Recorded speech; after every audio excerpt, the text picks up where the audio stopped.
레위기 16장 1절로부터 아론의 두 아들이 여호와 앞에 나아가다 죽은 후에 여호와께서 모세에게 말씀하시니라. 여호와께서 모세에게 이르시되 네 형 아론에게 이르라. 성소의 장관 법궤 위 속죄소 앞에 무시로 들어오지 말아서 사망을 면하라. 내가 구름 가운데서 속죄소 위에 나타남이니라.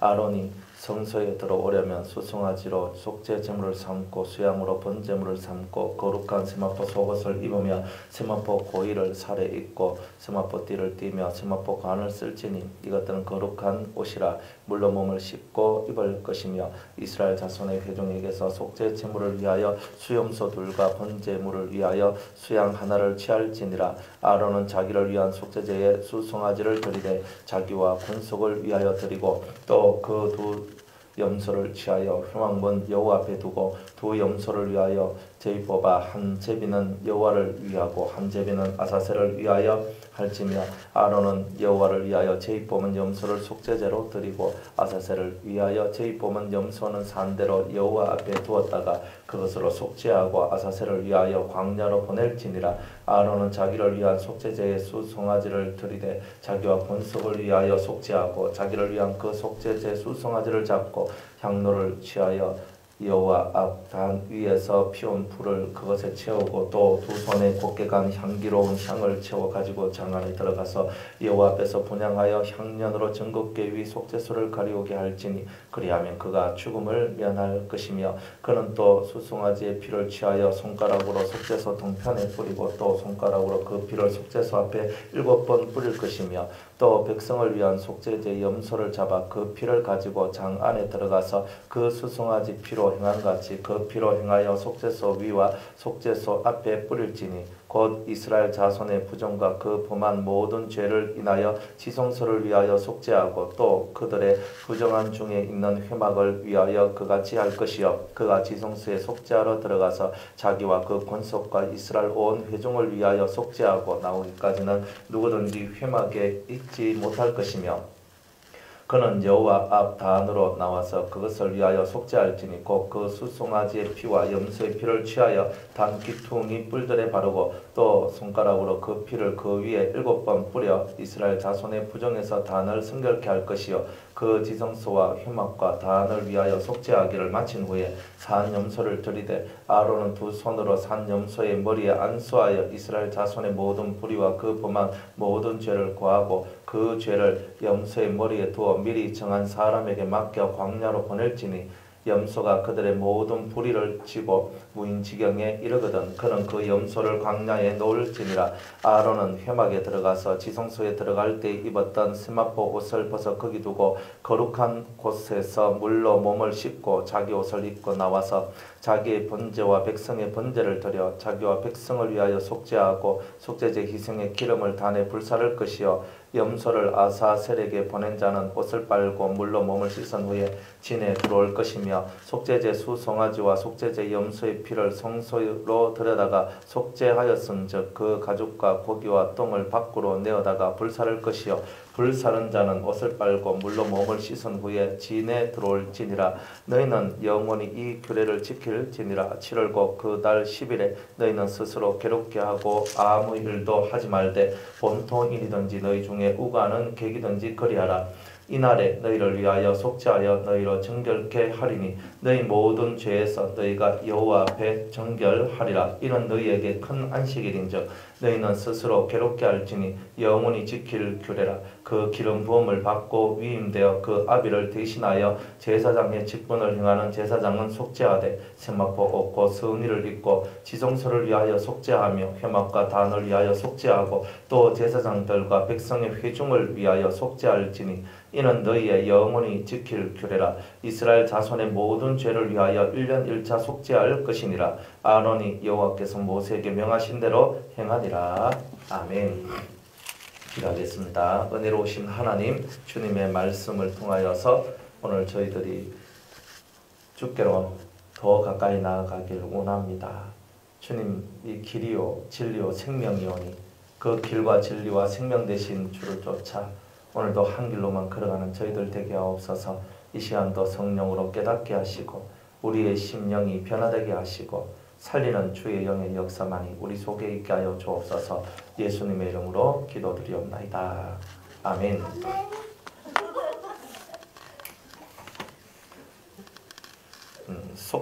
속죄의 제사.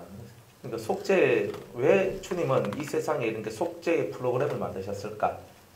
그죠? 속죄의 프로그램을 왜 만드셨을까?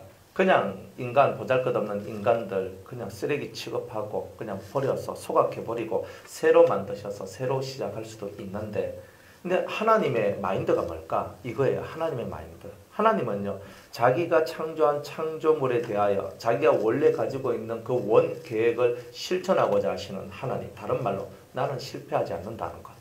그러니까 하나님의 마인드는 뭐냐면은 온갖 우여곡절이 있어도 나는 실패하지 않는다는 것. 그러니까 하나님께서는 자신이 원래 인간들한테 마음먹었던, 인간들에게 주고 싶어 했던 그 복을 내가 그대로 다 주고, 그래서 정말 하나님께서 원하시는 그 닮은 꼴, 하나님의 닮은 꼴들이 나와주기를 원하는 그 진실한 목적을 이루기 위하여 하나님은 어떤 희생을 감수하더라도 그것을 다 이루기를 원하셨던 거예요. 그러니까 하나님께서는 우리 인간들은 가다가 다 인생 포기하잖아요. 내가 될까? 내가 된 게 뭐가 되나? 포기하고 정말 이 손을 내려놓는 것들이 있어요. 그럼 가끔 살다 보면은 내가 그만. 신앙생활 하는 것도 너무 힘이 들어. 그러니까 내가 이렇게 할 거 있나? 그러니까 우리들은 이런 마음을 가져요. 근데 하나님은 자기가 만들고 자기가 이룩하고자 하는 그것들을 만들어내기 위하여 쉬지 않고 일하시고 포기하지 않고 일하셔서 그걸 만들어내요. 그렇게 만들어낸 그 작품들이 뭐냐? 예수 그리스도의 신부들이에요. 그러니까 그리스도의 신부들이 뭐냐? 진실로 하나님께서 아담이 범죄하지 않고 정말 그 선악을 알게 하는 나무의 과실을 따먹지 않고 계속 연단받으며 자기를 인내하며 하나님 앞에 나아갔더라면 생명과를 먹었을 것이요, 그 생명과를 먹었으면 육의 몸을 가지고 있는 동시에 영원히 죽지 않고 영원히 썩어지지 않는 그런 자, 정말 신과 같은 그런 사람으로 우리가 올라서게 되는 거예요.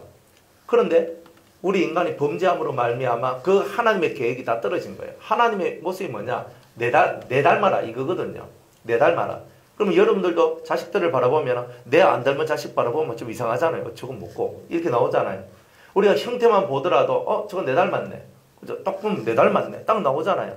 그러니까 내 닮았으니까 내 새끼구나. 그게 딱 나오는 거예요. 그런 것처럼 하나님께서는 하나님은 영이기 때문에 형태를 가지고 있는 분은 아니에요. 그러면 하나님 뭘 가지고 있냐? 하나님 속에 들어있는 이미지, 하나님 속에 들어있는 성품, 하나님 속에 들어있는 좋은 요소들, 이런 것들, 속성들, 이런 것들을 우리가 담기를 원하고 있다는 거예요.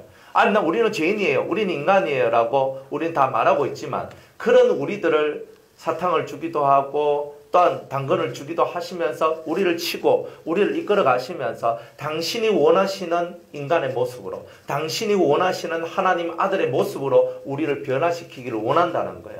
우리는 마귀의 자식이 아니라 인간의 자식도 아니라 하나님의 자식임을 우리가 깨닫고 그 길로 들어서서 완전한 하나님의 자식이 되는 그 은혜 속으로 들어오기를 원하는 것. 그래서 너를 버리고 너 자신을 버리고 네가 하겠다는 것도 버리고 네 모든 것을 버려라. 그리고 오직 너에게 임하시는 그 보혜사 성령의 역사를 쫓아서 너는 나오라. 그러면 그 영이 너희들을 완전한 길로 인도할 것이라는 거예요. 그러니까 여러분이 하고 있는 행동들이 영적으로 완전한 행동인지 아닌지 어떻게 알아요?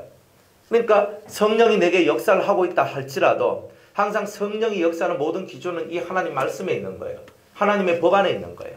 그러니까 이 법 안에서 모든 성령의 역사들, 성령의 기준도 하나님의 기준들이 다 있기 때문에 성령의 역사와 하나님의 기준이 하나가 되어서 우리를 이끌어갈 때에 우리는 그 모든 것에서 아멘하고 순종하고 나아가는 거예요. 그래야 내가 죽어요. 내 자아가 죽어요. 내가 없어져요. 그러니까 내 자아가 죽고 내가 없어지는 그 상태에 내가 될 때에 비로소 우리는 하나님의 아들이 될 수 있는 자격을 얻게 되는 거예요.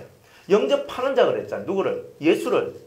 영접하는 자, 곧 그 이름을 믿는 자에게 정말 예수의 이름을 믿고 예수님이 하나님의 아들로서 이 땅에 오셨듯이 우리들로 아들의 길을 걸어가는 자가 우리들이 그 아들로 걸어가는 자가 될 때에, 그죠? 될 때에, 내가 아들로 걸어가는 자가 될 때에 비로소 하나님의 자식이 되는, 아들이 되는 권세가 우리한테 온다는 거예요. 권세 없는 우리가 권세 있는 우리로 바뀌어져 가는 것, 그게 바로 하나님의 뜻이다 이 말이에요. 지금 우리들은 능력이 없고 우리들은 권세가 없는 거예요. 권세가 없고, 그러니까 이 권세 없는 자의 삶을 우리가 살고 있는 거예요. 그런데 이제 진짜 우리가 하나님의 아들이 되면 권세가 있다는 거예요. 하나님의 아들의 권세, 입술의 권세가 있고 삶의 권세가 있고 말한 대로 이루어지는 권세가 있는 이 엄청난 권세가 있는데, 이거는 내가 없어야 되는 거예요. 하나님의 뜻과 내 뜻이 일치가 돼야 돼요. 예수님께서 이 땅에 오셔서 나는 내 말을 절대 한 번도 하지 않았다라고 얘기해요. 내가 아버지께로부터 들은 바를 내가 말하였다라고 얘기를 해요. 하나님께서 예수님한테 너 이 땅에 내려가서 이 말을 전하라 했던 그 모든 말씀들을 예수님은 전할 뿐이었지, 자기의 생각을 전한 적이 없고 자기의 뜻을 전한 적이 없어요. 그렇다면 내 증거는 헛되다라고 주님은 얘기하셨던 거예요. 철저하게 하나님의 아들이 되는 길이 뭐냐? 나를 버리는 것, 내 뜻, 이렇게 하는 것이 맞지요라는 이 내 뜻을 다 버리고 오직 하나님께서 내게 뭐라고 말씀하시는가. 그러니까 그것을 우리가 알고 싶은데, 하나님께서는 친히 먼저 하나님의 영을 우리에게 부어주시는 것이 아니라 보혜사를 통하여서 우리에게 먼저 말씀하시더라는 거예요. 예수의 영, 보혜사. 그래서 그 보혜사가 와서 우리에게 말씀하시는 것에 대한 순종을 통해서 여러분들 자신이 하나님을 받아들일 수 있는 준비가 되도록 만들어 주신다는 거예요.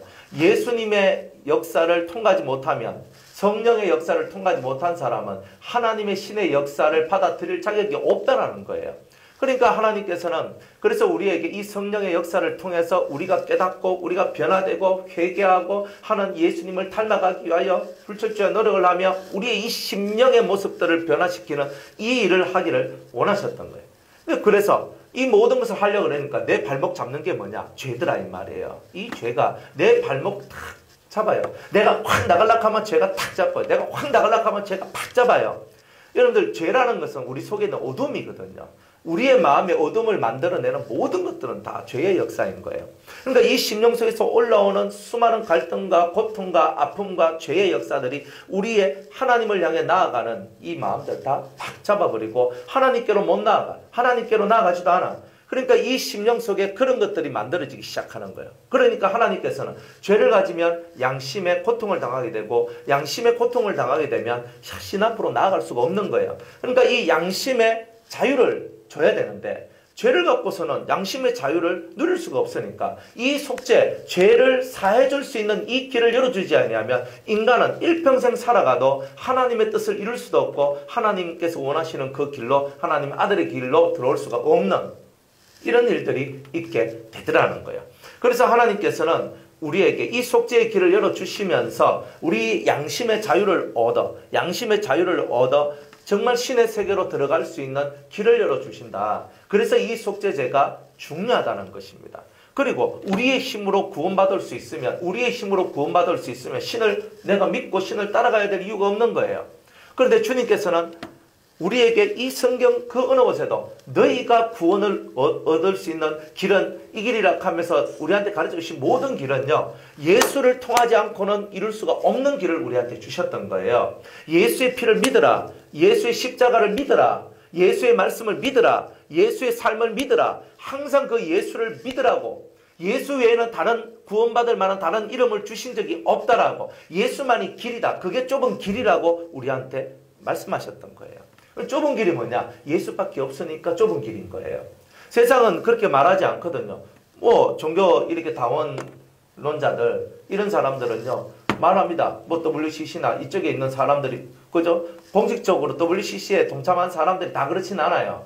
그런데 거기에 들어가서 그들의 총회나 그들 결의하는 결의문들을 보면요, 불교도 와라, 전주교도 와라, 원불교도 와라, 뭐도 와라, 다 모여. 세상에 온갖 종교들이 다 모여서 말합니다. 당신 종교에도 구원이 있습니다. 그래서 중이 어딜 가요? 천주교에 가고, 천주교 신부가 어딜 가요? 절에 가서. 이게 뭐냐? 이게 바로 부정하고 가정한 거거든요. 여러분들, 오리가 왜 부정한 줄 아십니까? 성경에는 그런 말이 없어요. 예?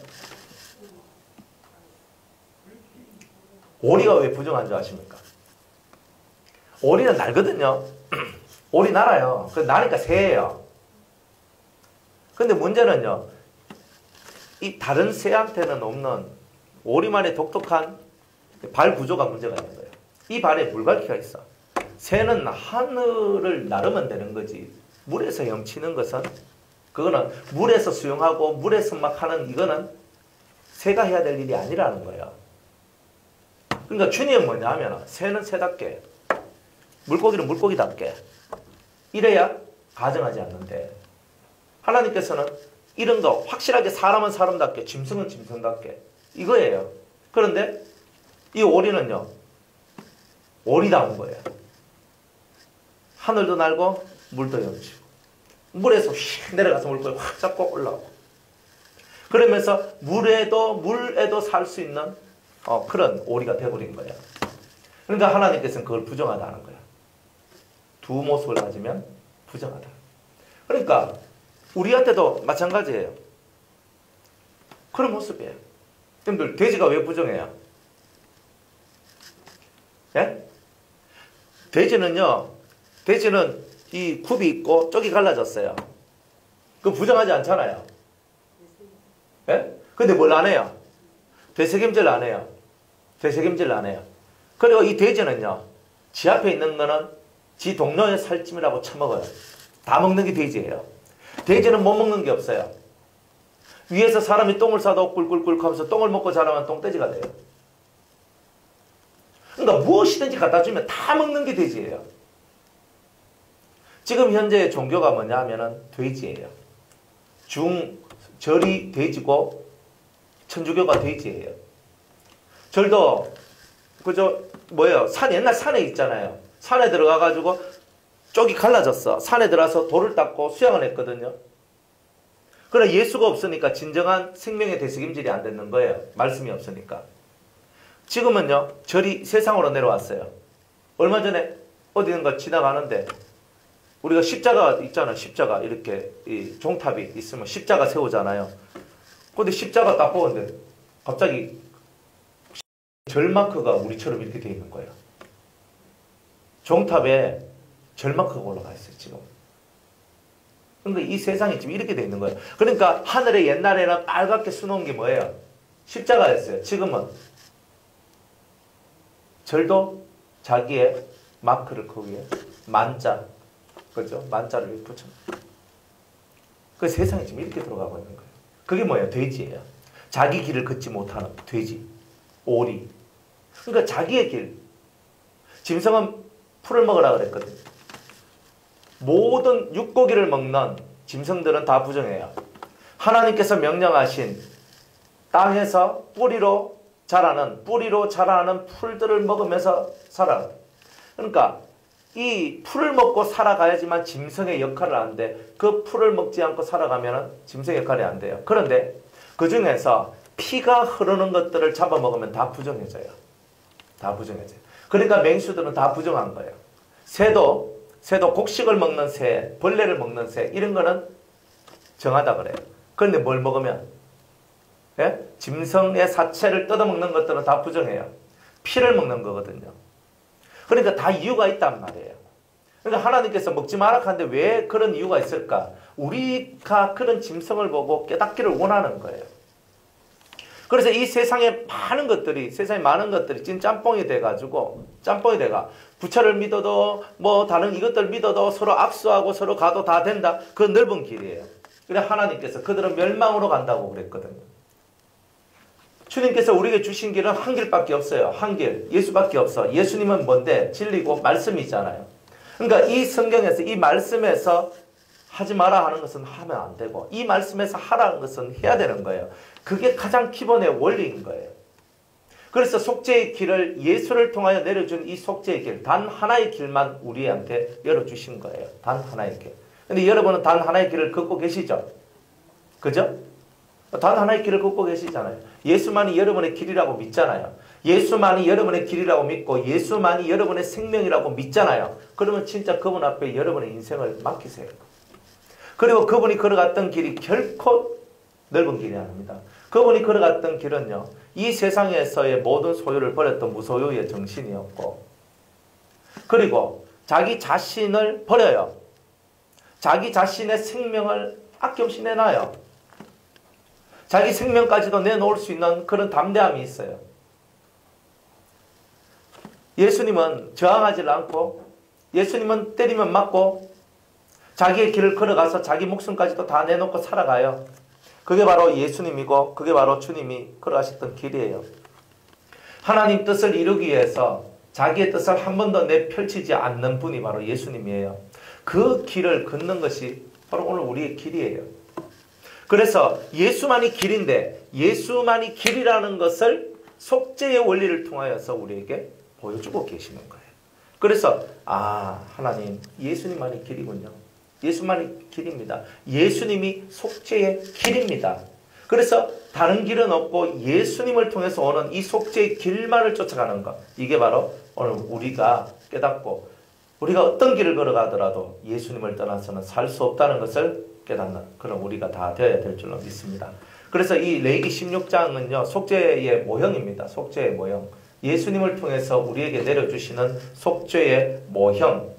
그래서 이 속죄제가 우리한테 이렇게 펼쳐지게 되는데 이 속죄제를 통하여서 이 16장에 나오는 레위기 16장에 나오는 이 속죄제가 크게 두 파트로 나눠지는데 하나는 모형적 속죄제. 그러니까 실제로 대제사장이 나와서 자기의 죄를 씻고 민족의 죄를 씻어내는 이 모형적 속죄제의 일이 있고 두 번째로는 실질적 속죄제, 영적인 속죄. 우리의 정말 심령 속에서 일어나고 있는 이 속죄의 이야기를 우리한테 말을 해주고 있는 것. 이게 바로 이제 레위기 16장에 있는 대속죄일의 속죄제의 내용이다 이 말입니다. 이것을 다 거쳐 지나가야 이 속죄의 원리를 여러분이 다 깨닫고 지나가야 마음의 할례가 되고 이 심령 속에 있는 죄뿌리가 뽑혀져 나가는 일들이 나오게 될 것이라는 거예요.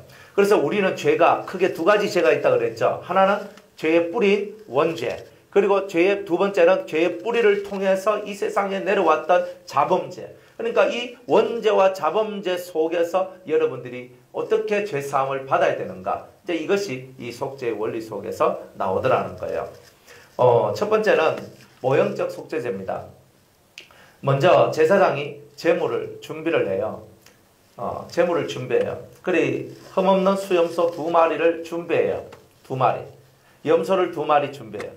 이게 다 뜻이 있어요. 의미가 있어요. 왜 하나님께서 우리한테 염소 2마리를 준비하라 했을까? 하나는 뭘 위해서? 하나는 여호와를 위하여. 여호와를 위하여. 하나는 아사셀을 위하여 그랬습니다. 아사셀이라는 뜻이 뭐냐면 완전히 제거하다 하는 뜻을 가지고 있어요. 완전히 제거하다. 또 다른 말로는 떠나보내는 염소라는 뜻을 갖고 있어요. 그러니까 떠나보내는 염소인데 이 염소를 통하여 세상의 죄를 완전히 제거하겠다 하는 뜻이 있는 거예요.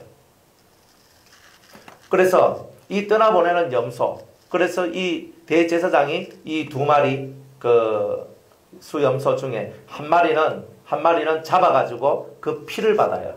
그죠? 이 피를 받아서 어디까지 들어가요? 지성소까지 들어가야 되죠. 두 번째 염소는요.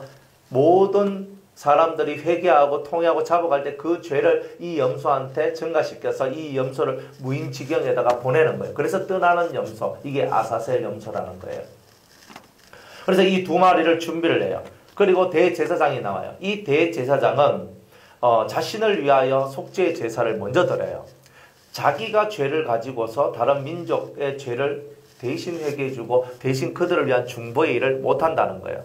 그러다 보니까 대제사장은 자기 자신의 죄를 먼저 회개하는 일을 해야만 해요. 그래서 숫송아지를 제물로 바쳐서 자기의 죄를 용서를 받아요. 그러면 왜 대제사장은 왜 죄가 없는 자가 서야 되는가? 중보자는 죄가 없어야지만 중보를 할 수 있다는 거예요. 중보자는. 그렇기 때문에 이 대제사장으로 오실 수 있는 분은 예수님밖에 없다. 왜? 이 인류상에 죄를 가지고 모든 사람이 죄를 갖고 원죄를 갖고 다 태어났는데 유일하게 예수님만이 원죄를 갖고 태어나지 않는 분이시다. 이제 그래서 그분이 대제사장이 될 수 있다 하는 이제 이런 내용이죠. 그 다음에 이제 뜰이에요. 뜰은 뭐냐면은 이 아사셀을 위해서 광야에 버려지는 수염소에게 안수하는 곳이 뜰이고 하나님 앞에 바쳐지는 번제를 위해서 드려지는 그 염소를 잡아서 그 피를 받는 것도 이 뜰에서 다 하는 거예요. 그 뜰이 있는 거예요. 그리고 성막, 이제 하나님 앞에 분향단을 통해서 그 다음에 저기 이제 성소를 통해서 지성소까지 들어간 이 성막이 이제 필요한 거예요. 그래서 성막 안에 들어가서 지성소까지 들어가서 피를 뿌리는 일들을 해야 됩니다. 이런 일들을 해야 되는 거예요. 그러면 속죄제를 진행할 때 이제 어떻게 하느냐? 먼저 이 분향, 그죠? 먼저 향년으로 속죄소를 가려야 된대요. 그러니까 향년으로 가려야 돼요. 왜 가려야 됩니까? 보면 죽거든요. 왜 죽어요? 아무리 대제사장이라 할지라도 근본 자기 속에 있는 죄의 뿌리를 뽑아낸 자가 아니에요. 뽑아냈다 할지라도 하나님과 온전한 사상적 일치, 하나님의 마음을 100% 받은 것이 아니기 때문에 이 속에는 부정한 것이 만들어질 수 있어요. 그러면 이 심령 속에 부정한 것이 만들어질 수 있기 때문에 자칫 잘못하면, 내가 자칫 잘못 실수로 법궤를 딱 보는 순간에 하나님의 그 큰 거룩한 능력이 이 대제사장을 팍 쳐가지고 죽여버린다는 거예요. 이게 어마무시한 일이다 이 말이에요. 그러니까 이 분향단에서 이 향을 막 피워가지고 이 뿌옇게 만들어야 되는 거예요. 여러분들 향도 많이 피우면 뿌옇게 되고 이 뿌옇돼가지고 앞이 잘 안 보이잖아요. 안개처럼. 그런 것처럼 그렇게 만들어서 안이 안 보이도록 해야 되는 거예요. 물론 거기는 뭐가 있느냐면 거기에는 휘장이 이렇게 쳐 있어요. 휘장이 쳐 있다 할지라도 사람이 이렇게 짜다 보니까 사이사이 구멍을 통해서 하여튼 조금이라도 볼 수 있는 요만한 여지도 있다. 그런 것까지도 다. 그래서 이 분향을 갖고 분향의 그 향단의 그 향을 가지고 속죄소를 싹 가리워놔요. 그러니까 아무나 그 속죄소를 볼 수 없다. 자, 이런 것을 얘기하고 있는 거예요. 그리고 이제 속죄 제물의 희생을 드리는데, 먼저 여호와를 위하여 드리는 수염소를 번제소 위에서 죽여서 번제 위에서 이렇게 그 죽이는 곳에서 그 염소를 죽여가지고 피를 받아요. 그리고 그 피를 받아가지고 이제 그 성막 안으로 들어갈 준비를 하는 거예요. 그리고 아사셀을 위하여 버림받는 수염소는 이스라엘 백성을 위하여 성막이 없는 무인지경으로 가서 그곳에서 내다 버리는 일을 해요. 그리고 속죄소에서 피를 뿌려요. 대제사장이 그릇에 담은 속죄 제물의 피를 가지고 지성소에 들어가서 백성들을 위하여 그들이 범한 모든 죄를 위하여서 속죄소 위 동편에다가 한번 탁 뿌리고, 그 다음에 백성들의 부정함을 속죄소 앞에 7번 뿌려가지고 그 속에 있는 7가지 악성의 죄를 해결하는 이런 의식을 치르게 되는 거예요. 그러니까 기본적으로 이런 원리 속에서 속죄제가 진행되는 거예요. 그런데 이 속에는 다 실질적 속죄제의 원리들, 다른 말로 얘기하면 왜 이런 순서를 우리에게 보여주셨느냐에 대한 진실한 그런 의미들이 이제 있다는 거죠.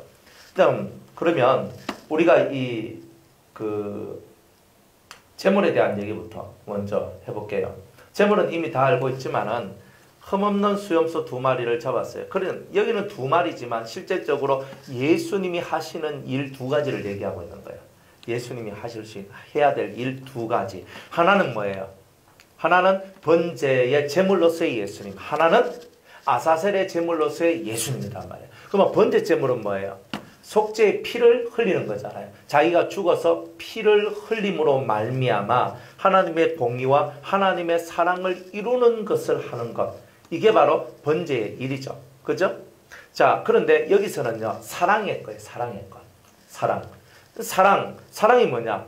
누구를 위하여서 대신 피를 흘려야 그 사람이 살 수 있다는 거예요. 그러니까 예수님은 하나님의 사랑을 전파하였고 하나님의 사랑을 전달하는 자가 되었다는 거예요. 그뿐만이 아니라 공의가 뭐예요? 죄를 지은 자는 죽으리라 그랬거든요. 그러니까 우리가 사망 권세 아래 들어가서 죽을 수밖에 없는데 그 죄 지은 자를 위하여서 예수님이 피를 흘리시고 죽으심으로 말미암아 그 피를 믿는 자마다 다 영생을 얻고 구원을 얻을 수 있는 기회를 주셨고 그 길을 열어주신 거죠. 그래서 번제로 바쳐진 예수님, 번제로 바쳐진 예수님 또한 그 속에는 사랑의 원리와 공의의 원리가 다 들어와 있다. 그 다음에 아사셀을 위한 수염소가 있어요. 이거는 이 모든 백성들의 죄를 증가받아요. 그러니까 성경에 보면 세상 죄를 지고 가는 하나님의 어린 양을 보라 그랬잖아요. 그러니까 예수님께서 세상의 모든 죄를 지고 가시는 거예요. 세상 모든 죄를 지고 가시는 분이시다. 세상 모든 죄를 치고 가시는데 무인지경에 버림을 당하셨다. 이 무인지경이 어디냐면 베드로 전서 3장 19절에 보면 옥에 가셨다 그랬어요. 옥에 있는 4장 6절에 5절 6절에는 베드로전서 4장 6절에는 옥에 있는 영들에게 그죠? 죽은 자들에게도 복음이 전파되었나니 이렇게 얘기를 했는 거예요. 그러니까 그 귀신들이 막 우글우글거리는 그곳에 예수님이 가셔서 그곳에 모든 사람들의 죄짐을 지고 가서 그 옥에다가 버렸는 거예요. 그러니까 사람들이 죄사함을 받을 수 있는 길이 열린 거예요. 그러니까 그런 일을 하셨단 말이에요. 그러니까 여러분들 죄가 천국에 있겠습니까? 죄가 천국에 있겠습니까? 없어요. 우리의 죄가 만약 사라진다면 어디 가겠어요? 예? 지옥이나 중간영계에서 해결받아야 되는 거예요. 죄가 있다면. 그러니까 우리의 죄가 예수님이 들고 음부로 내려가셨어요. 음부로. 여기가 중간영계거든요. 나중에 요한계시록 우리가 20장 뒤에 11절 이하에 보면 그 음부도 불못에 던지우더라 얘기를 해요. 그럼 음부 안에 뭐가 들어있어요? 사람들이 죄를 씻어내고 죄를 벗겨내었던 죄의 흔적들이 그 속에 다 들어있겠죠. 음부가. 맞아요? 네. 그래서 그 음부도 죄가 많이 들어있어요. 중간영계는요, 죄를 씻어내는 곳이기 때문에 어딘가 죄가 흐트러져 있을 거단 말이에요. 그러니까 그 죄들이 다 벗겨졌다 할지라도 그 죄는 다 무형이지 유형이 아니거든요. 때 같으면 막 벗겨가지고 때로 확 벗겨내면 되지만 벗겨내도 뭐예요? 이 때가 나왔으면 이 때가 어딘가는 존재하고 있다는 거예요. 이 물로 들어가가지고 하수도로 내려가 있어도 그것은 존재하고 있는 거잖아요. 아직은. 그러니까 이것까지도 하나님이 다 처리하기 위해서 마지막에는 음부를 불에다가 집어넣고 그 죄의 잔재물 자체가 아예 이 세상에 없도록 그 불구덩이 속에 다 집어넣는 일을 하신 분이 바로 예수님이시다. 그런 일을 하나님께서 다 계획하셨다는 거예요. 그러니까 죄라는 역사. 그러면 왜 지옥에 들어가요? 이거는 벌이거든요. 형벌. 내가 이 죄를 내가 죄를 갖고 있으면 이 죄가 다 태워질 때까지 지옥 가는 사람은 우리는 중간영계에서 이 죄를 벗어내가지고 있었지만 다 죄를 벗어내고 중간영계에서 이제 낙원으로 천국으로 올라가지만 이 지옥에 가는 사람들은 그 죄를 다 자기가 가지고 있잖아요. 그러니까 가지고 있으니까 어때요? 가지고 있는 이 상태에서 지옥에 들어가는 것은 지옥의 불구덩이 속에서 이 죄를 태우는 일을 하는 거다 이 말이에요. 그리고 죄값을 치르는 일을 한다는 거예요. 그러니까 우리가 얼마나 복이 있어요. 우리는 어쨌든 이 영계 속에서 우리는 죄를 벗어내는 일을 하고 그래서 우리는 천국 갈 때 이 죄의 모습이 하나도 있지 않는 상태에서 천국 갈 수 있도록 하나님께서 그런 배려를 해주시는 거예요. 은혜로운 배려다 이 말이에요. 그게. 그러니까 지옥 가는 거는요. 죄를 벗어내지 못하는 것이 아니라 완전한 죄가 되었기 때문에 지옥에 내려가는 거예요. 그러니까 중간영계 우리 하부 중간영계에서는 내 속에 있는 선을 다 빼고 완전한 악으로 완전한 죄의 사람으로 내가 만들어졌을 때 지옥에 내려가는 거예요. 그러니까 완전한 죄의 사람이 되어야지만 빛이 요만큼도 없고 양심이 요만큼도 없고 그죠? 선이 요만큼도 없는 그 상태가 되었을 때만 지옥에 내려가는 거예요. 그래서 지옥에 간 사람은 다 완전한 악이 되고 완전한 죄가 돼요. 그러니까 완전한 마귀와 같이 그냥 내가 그렇게 바뀌어져 가는 거예요. 그러면서 자기 형태가 마귀의 형태로 바뀌어지고 엄청난 야수와 괴물 같은 형태로 바뀌어지는 것을 보게 돼요. 여러분들 얼굴도 마찬가지입니다. 그럼 여러분들의 현재의 모습, 난 내 모습이 어떤가? 여러분들 거울 한번 쳐다보면 됩니다. 간단해요. 거울을 딱 쳐다보고 여러분 얼굴 딱 보세요. 여러분 딱 봤을 때 행복하십니까? 때려주고 싶지 않습니까? 그죠? 여러분들 얼굴에 비친 여러분의 모습이 곧 내 모습입니다. 내 영의 부인할 수 없어요. 거울에서 나를 딱 쳐다볼 때 내 안에 평안이 있나? 평안이 있으면 얼굴에서 비치는 내 얼굴이요. 내가 보는 내 얼굴에 평안이 와요. 난 아무것도 없는데 웃는 사람은요 바보예요. 안 그래요? 얼굴 보고. 우리 그 수도원의 황 집사님 그럼 정신이 조금 그러시거든요.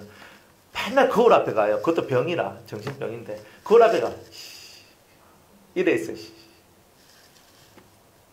그 제가 그걸 보면서 야, 황 집사님 참 좋겠다. 한편으로 좋겠다. 왜? 아무 생각 없이 황 집사님 참 미남이다. 그죠? 좋아합니다. 미남이다 하면. 근데 그거를 딱 봐요. 그거를 보면서 그거를 봤는데 내 얼굴이 웃음기가 하나 없고 좋음의 기가 하나도 없다. 그러면 여러분들의 영도 그렇습니다. 영의 모습이요. 꼭 영으로 쳐다볼 필요가 없어요. 여러분들이 현재 얼굴의 모습이 곧 영의 모습입니다. 불안한 사람은요. 영이 불안하면요. 얼굴도 불안해요. 영이 행복하지 않은 사람은요. 얼굴에 보면 행복이 없어요. 영이 기쁘면요. 얼굴도 기쁩니다. 안 그렇습니까? 여러분들 은혜 받으니까 푹 쳐져 있습니까? 은혜 받으면 기분이 좋죠. 주님 감사합니다. 할렐루야. 뭔가 모르는 이 감사와 기쁨들이 막 올라오잖아요. 근데 은혜를 안 받으면요. 오늘 공쳤네. 그래서 또 하잖아요. 내 심령 속에 은혜를 받았을 때 이미 여러분 얼굴 속에서 영이 기쁠 때 여러분들도 기쁘고 영이 슬플 때 슬픔을 여러분들이 겪잖아요. 영이 타락하면 이 삶도 타락하게 돼 있어요. 모든 것은 영이에요. 영의 모습이 결국 내 얼굴에 내 삶에 다 드러나는 거죠. 그렇다면 여러분들이 현재 영의 모습은 어떻습니까? 그죠? 얼굴을 한번 자세히 뜯어보십시오. 내 눈매는 어떻고, 그죠? 내 얼굴은 어떤가? 보면 내 얼굴이 어떤지를 보면 그러니까 내가 보이더라. 이런 겁니다. 그래서 주님은 우리에게 자기의 죄를 다 우리의 모든 죄를 짊어지고 음부로 딱 내려가서 그 죄를 딱 던져놓은. 그리고 음부에 있는 자들 중에서 내가 내 피를 뿌리니까 내 피를 믿는 자 여기 붙어라 이렇게 했던 거예요. 그러니까 그 중에서 이순신 장군이 나와가지고 탁 잡았으면 사는 거예요. 안 그래요? 예수를 한 번도 접하지 못했던 사람, 예수님을 한 번도 접하지 못했던 사람이 내가 뿌린 피를 믿는 자는 다 속죄를 받을 것이다. 내가 뿌린 피를 믿으라. 그래서 딱 잡은 자들은 그 음부에서 빠져나오는 거예요. 지금도 마찬가지예요. 여러분들 심령적 음부에서 빠져나오려면 예수의 피를 확 잡아야 되는 거예요. 다른 게 문제가 아닌 거예요. 내 심령의 음부는요. 예수의 피를 잡지 않는 이상 절대 못 빠져나와요. 예수의 피를 잡고 하나님 앞에 나아가야 돼요. 예수의 피를 잡고 우리는 죄인이잖아요. 우리는 부족하잖아요. 우리는 실수 많잖아요. 우리 그 속에는 늘 그런 것들밖에 없는 거라. 가끔가다 한 번씩 잘하는 게 있어요. 가끔가다 한 번씩 잘하지요. 맨날 쳐다보면요. 잘하는 것보다 못하는 게 더 많은 게 우리예요. 그죠? 사람하고 대화를 해도 내가 이 말 안 했어야 되는데 내가 이 말 왜 했지부터 시작을 하잖아요. 내가 그때 좀 참았어야 되는데 내가 왜 못 참았을까? 그러잖아요. 우리들은 살아가는데 누구하고 만났어. 내가 안 만나도 누구를 생각하는데 저 사람 이런 걸 고쳤으면 좋겠어. 내가 왜 이런 생각을 하지? 내가 아무 사람도 안 만나도 내 속에는 온갖 잡념들이 들어와 있고 사람을 비판하고 판단하고 정죄하는 것들이 내 속에 있는 거예요. 내가 잘하는 것보다 못하는 게 사실 훨씬 많은데 그것을 내가 인식하지 못할 뿐이에요. 여러분들이 인식해야 될 것들, 내가 무의식 중에서 내가 막 행하는 이 수많은 것들이 있는데 근데 내가 인식해야 될 것을 인식하지 못하기 때문에 우리가 그냥 그렇게 살아가는 거예요. 그리고 주님은 그런 우리들한테 내 피를 잡아라. 너 마음의 음부 속에 빠져있는 너요. 네 심령의 어둠 속에 빠져있는 너요.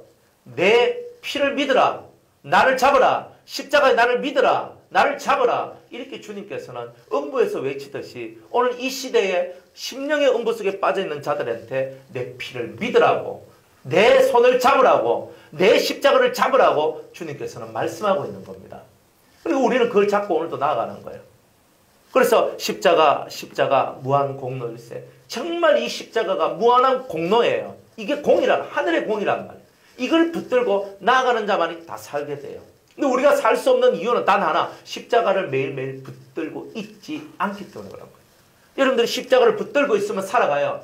어떤 험난한 일이 다가오고 어떤 고난의 일이 다가오고 어떤 어려움이 다가와도 뭘 붙들어야 돼요? 내가 내려간 곳은 음부고 음부에서 올라올 수 있는 유일한 길은 그 피를 붙드는 것밖에 없거든요. 여러분들이 그 피를 놓치고 사는 그 순간에 여러분들이 이미 음부 속에 빠져들어가서 고통하고 있는 거예요. 피로 적셔야 돼요. 우리를. 내 심령을 피로 적심으로 말미암아 내 심령이 살아나는 거예요. 인생은 다 고난이에요. 태어나자부터 고난이에요. 아기가 엄마 뱃속에서 태어날 때 하하하하하하 웃으면서 나와요. 그죠? 막 엄마 내가 이 세상에 나왔어. 너무 행복해. 와 와 와 이러면서 나와요. 어? 아니 예린이 나올 때 엄마 내가 행복해 급떡을 하나 딱 들고 엄마 이거 내 키우는데 써 뭐 이러면서 주고 나왔어요. 어? 예지 나올 때도 그랬어요. 애들 낳을 때 애들이 엄마 뱃속에서 팍 나오면서 첫 번째 하는 말은요 응애 그죠? 이 고난 많은 세상에 내가 나왔다. 내 인생은 눈물바다가 될 거야. 예언자잖아요. 가장 순수한 영을 가지고 있는 그때 그는 인생이 눈물바다라는 것을 이미 깨닫고 눈물로서 인생을 시작해요. 엄마 뱃속에서 나올 때 얼마나 스트레스 받겠어요. 눈물 안 나올 수 있나 막 힘들게 막 하면서 엄마 뱃속에서 나왔어. 이빨 스트레스 받아 나와서 울었네. 인생은 스트레스의 연속이야. 이걸 다 배우는 거예요. 어릴 때부터 다 배우는 그런 건데 우리는 커서는 그걸 자꾸 까먹고 살아가요. 내가 처음 나왔을 때 내가 웃고 나왔냐. 말 안 하면 어떻게 돼요? 등 두드리죠. 에? 팍팍 두드려요. 그 다음에 속에 있는 게 팍 나오면서 응애 하고 우니까 정상이다. 여러분도 마찬가지. 우니까 정상인 거예요. 애통하는 자는 복이 있다 그랬잖아요. 울어. 그럼 자꾸 울어야 돼요. 그런데 신세 한탄하고 울면 안 되고 애기가 왜 울었냐면 제가 가만히 애기들을 바라보면요. 애기들은요. 잘 때 이렇게 자. 이렇게 잔다니까. 예지가 잘 때 이렇게 자요. 예린이 잘 때 이래가 탁 해가 이래가 딱 자요. 안 해요. 어린아이에서 탁 이렇게 자요. 이래 자든지 하여튼 한 손 올라가. 근데 어른들도 저도 잘 때 보면요. 한 번씩 나도 모르게 이렇게 하고 있어요. 어릴 때 이제 습관이 나는 거예요. 그러니까 나도 모르게 천사가 날 잡아주고 하나님이 날 잡아주기를 원하는 그 마음이 나도 모르게 본능적으로 이 심령 속에서 이것들이 흘러나옵니다. 애기들은 가장 순수하거든요. 응애 울면서 왜 울어요? 주님 저를 불쌍히 여겨주세요. 이 인간 세상에 이제 나왔습니다. 고난이 밥 먹듯이 올 긴데 주님 붙들어 주시면 안 됩니다. 울면서 애통하면서 이 땅에 첫 출발이 시작돼요. 그래 계속 우는 거예요. 근데 하나님 앞에서 진짜 내가 울어야 될 이유를 깨닫고 진정한 울음을 가진 자는요. 복이 있어요. 하늘의 위로가 와요. 진짜 울어야 될 때 우는 거예요. 그런 이제 우리들 그리고 예수의 피를 붙들고 예수님을 붙들고 딱 하는 게 이렇게 사실은 소중하고 중요한 것이다. 신앙이란 게 뭘까? 신앙이 뭘까? 예수를 붙드는 게 신앙이에요. 누굴 붙들어요? 예수님을 붙드세요. 눈에 보이는 건 다 허상이에요. 보이지 않는 주님을 붙드는 그 순간에 여러분들 내면 속에 강력한 새 힘이 올라오기 시작하는 거예요. 그걸 믿으세요. 그래서 예수님께서 그 무인지경 우리의 모든 죄를 지고 가셨어요. 그게 사랑이죠. 내 죄를 지고 간 게 사랑이고 그리고 내 죄를 지고 가셔야지만 공의가 이루어지는 거예요. 죄값을 갚는 거니까. 내가 가야 될 그 음부에 예수님이 가시는 것이 뭐예요? 사랑이면서 공의죠. 예수님이 죽으시는 것이 사랑이며 공의를 만족시키는 거죠. 죄를 지은 자는 반드시 죽는다는 것이 공의예요. 죄가 없어야지만 살아나는 거예요. 그럼 나는 살고 싶지. 그러면 죄가 사라져야 되는데 저분이 예수님이 내 죄를 지고 음부로 내려가셔서 내가 살았단 말이에요. 그 다음부터 내 속에 또 어떤 죄가 떠올라지면은 내가 이제 원리를 알았어요. 이 죄를 예수의 피와 그 십자가의 못을 박으면 이 죄가 사라지는구나 하는 것을 깨닫게 돼요. 그러니까 우리는 매일매일 내 속에서 올라오는 죄를 십자가에 못 박고 예수의 피로 씻는 일을 해야 되는 거예요. 그러니까 여러분은 항상 마음속에 상상을 하세요. 십자가, 예수님이 달린 십자가를 상상하세요. 예수님께서 가시 면류관을 쓰시고 피 흘린 모습으로 손을 벌리시고 그래가지고 못 박힌 그곳에 딱 계시는 거기에 내가 머리로도 짓는 그 죄는 그 십자가를 상상하면서 그 예수님의 그 자리에 내가 딱 붙어 있고 그리고 그 머리로 지었던 죄를 가시 면류관으로 확 눌러서 이렇게 그것을 찔러야 되는 거예요. 머리로 지은 죄. 손으로 지은 죄는 못을 박고 다리로 지은 못을 받고 중심이 흐트러지면 창으로 찌르고, 그렇죠? 그리고 어리석은 일을 하면 등짝을 후려치는 거예요. 그러니까 예수님이 오상 5가지, 머리, 팔, 손, 발, 옆구리, 등, 이걸 해서 총 5가지의 흔적이다 그래서 예수님의 오상 5가지 상처에 대한 얘기예요. 머리로 지은 죄, 손으로 지은 죄, 발로 지은 죄, 내 중심이 흐트러진 죄, 그리고 어리석고 미련함으로 살아갔던 죄, 이 모든 죄값을 주님이 짊어지고 가셨던 거예요. 그래서 오늘 우리가 미련한 자를 위하여 주님은 채찍을 준비하셨는데, 내가 맞아야 될 채찍을 예수님 맞으면서 그 십자가를 바라보고, 주님 그 십자가의 사랑으로 저를 치소서, 내 등짝을 후려치소서, 나의 어리석음이 빠지게 하여 주옵소서. 고난이 내게 유익이라. 왜 고난당해요? 나의 어리석음이 빠져나가는 길이기 때문에. 그래서 십자가의 큰 사랑이 내게 왔지만 그 의미를 묵상하다 보니까 내 등짝이 후려침을 당하지 아니하면 나의 미련함이 빠지지 않는 것이구나, 이걸 아는 거예요. 그래서 고난당하는 것이 여기라. 내 손이 묶여지고 내 발이 묶여지는 것, 때로는 내 머리가 정체되어지는 것, 때로는 기억력이 없어지는 것, 주의 은혜다. 은혜다. 왜? 그것을 통해서 우리가 하나님 앞으로 더 가까이 나가는 거예요. 여러분들 기억력이 너무 좋아봐요. 못 삽니다, 사람. 사람이 까먹고 살고 잊어먹고 살아야죠. 사람이 극심한 스트레스들이 막 찾아오면요, 사람들이 술을 마시거든요. 왜 술 마십니까? 잊어먹으려고 먹는 겁니다. 근데 우리 예수 믿는 사람은요, 술을 못 마시잖아요. 마실 수 있으면 내가 막 그하게 확 마시고 확 잊어버리면 되잖아요. 그런데 주님의 은혜는 뭐냐면 그 죄가, 그 힘듦이 생각도 나지 않도록 해주겠다고 합니다. 생각도 나지 않도록 해주겠다. 그거 대단한 은혜 아닙니까? 세상 사람들은 술 진탕 마시고 막 잊어버리려고 했는데 아침에는 막 머리가 깨지고 아프고 하면서 일나고, 또 그저 뭐 해장하고 그저 뭐 구강 먹고 밥 한 술 뜨고 또 있으면 또 생각이 또 나. 술은 잠시 잠깐의 임시 방편밖에 안 돼요. 그런데 예수님은 생각나지도 않게 해주겠다. 말씀까지 생각 안 나면 안 되는데 그렇죠? 그거는 안 되고 우리의 죄와 허물이 생각나지도 않도록 해주겠다. 이게 은혜예요. 하나님이 우리에게 주시는 은혜가 뭐냐? 내 죄와 내 허물이 생각나지도 않도록 해주시겠다. 그게 바로 은혜예요. 여러분들이 그거 다 생각나면 못 삽니다. 부끄러워서 못 살고 수치스러워서 못 살고 미쳐요. 사람이요, 양심이 있으니까 양심이 계속 건들리면요, 왜 삽니까? 못 살아요. 근데 예수님의 공로 때문에, 예수님의 십자가와 그 피에 나의 우둔함을 인하여 치소서 했던 나의 이 신앙 고백 때문에 주님의 십자가로 나를 치소서, 주님의 피로 나를 씻기소서, 내 우둔한 등짝을 치소서, 고난받고 침을 당하면서 주님 내 우둔함이 십자가에 못 박혔습니다. 이제는 지혜로워지게 하심을 감사합니다. 이런 게 나오는 거예요. 거의 하나님 앞에서 우리가 이렇게 감사하고 나아갈 수 있는 이유가 바로 이런 데 있는 거 아닌가. 그래서 뭔가 자꾸 잊어먹으면요, 은혜다.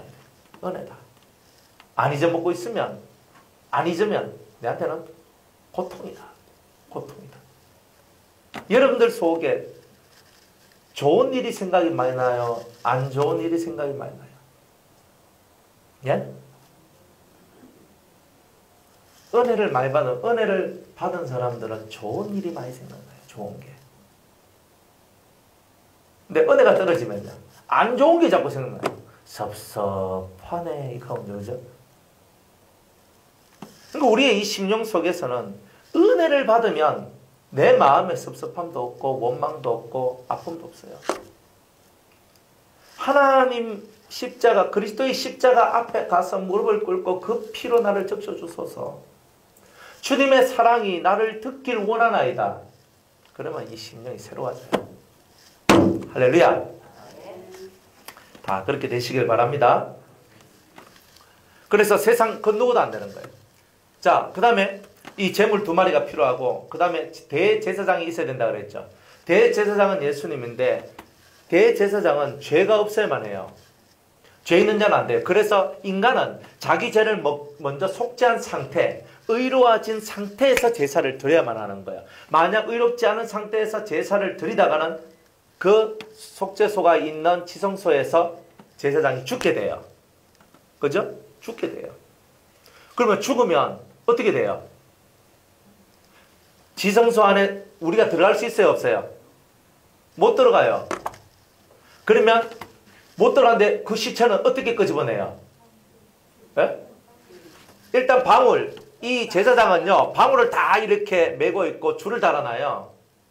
왜? 하다가 죽어보면 어떻게 돼요? 소리가 안 나면 죽은 거잖아.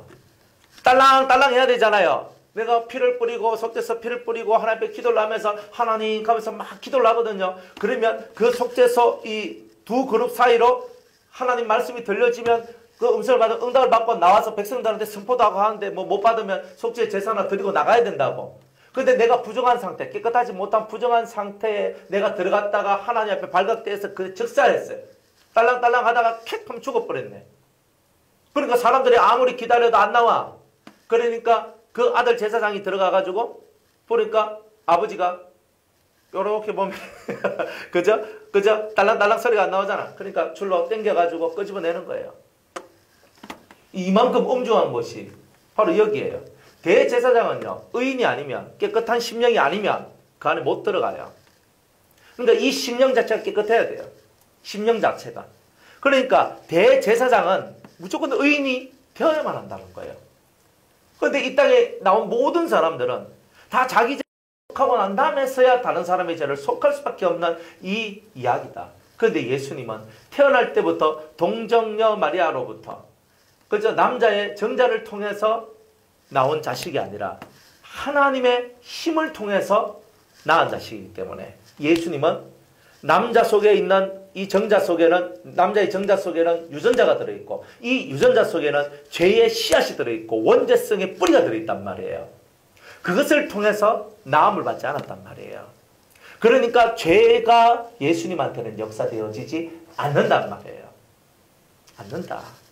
그렇기 때문에 예수님만이 의인이고 세상에 그 어떤 누구도 죄 없이 태어난 사람은 없기 때문에 세상에 그 어떤 사람들도 다 죄를 가지고 태어났기 때문에 그런 거예요.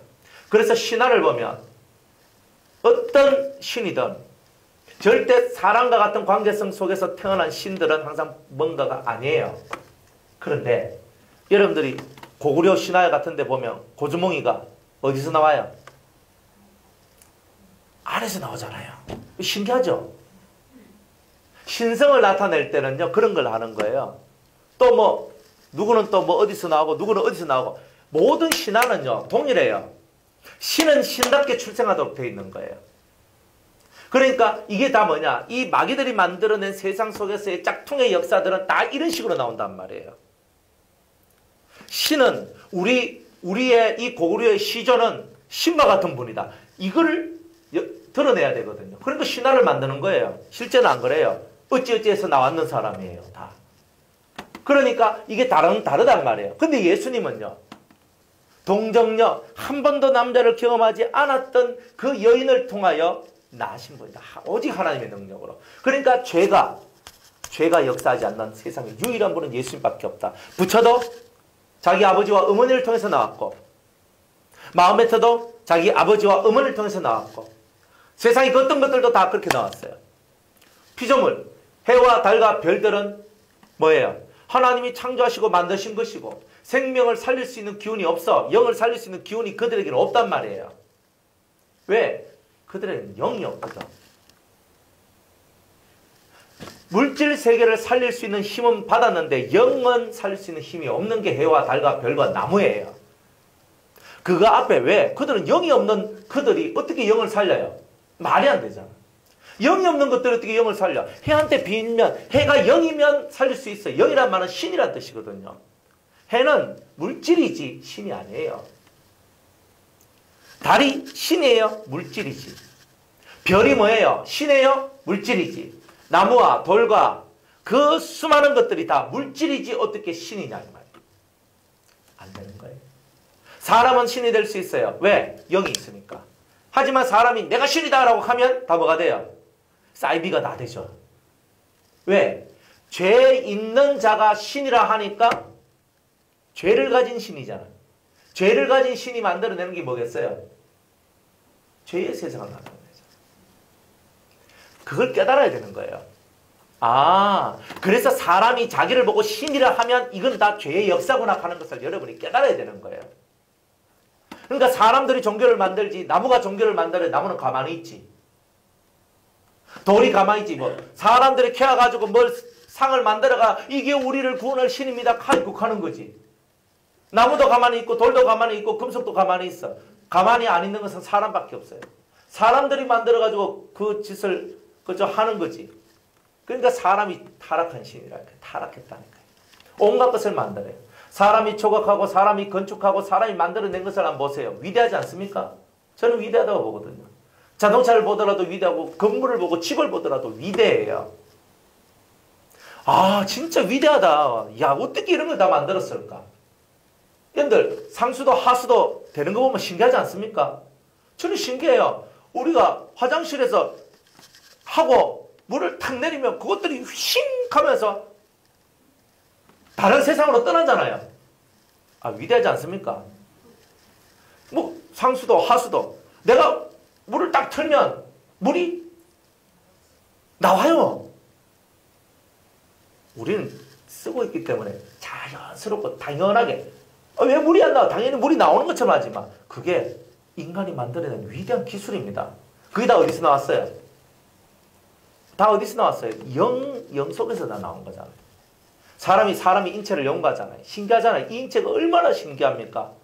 눈으로 보고 코로 냄새 맡고 입으로 감각을 가지고 물을 딱 넘갔네.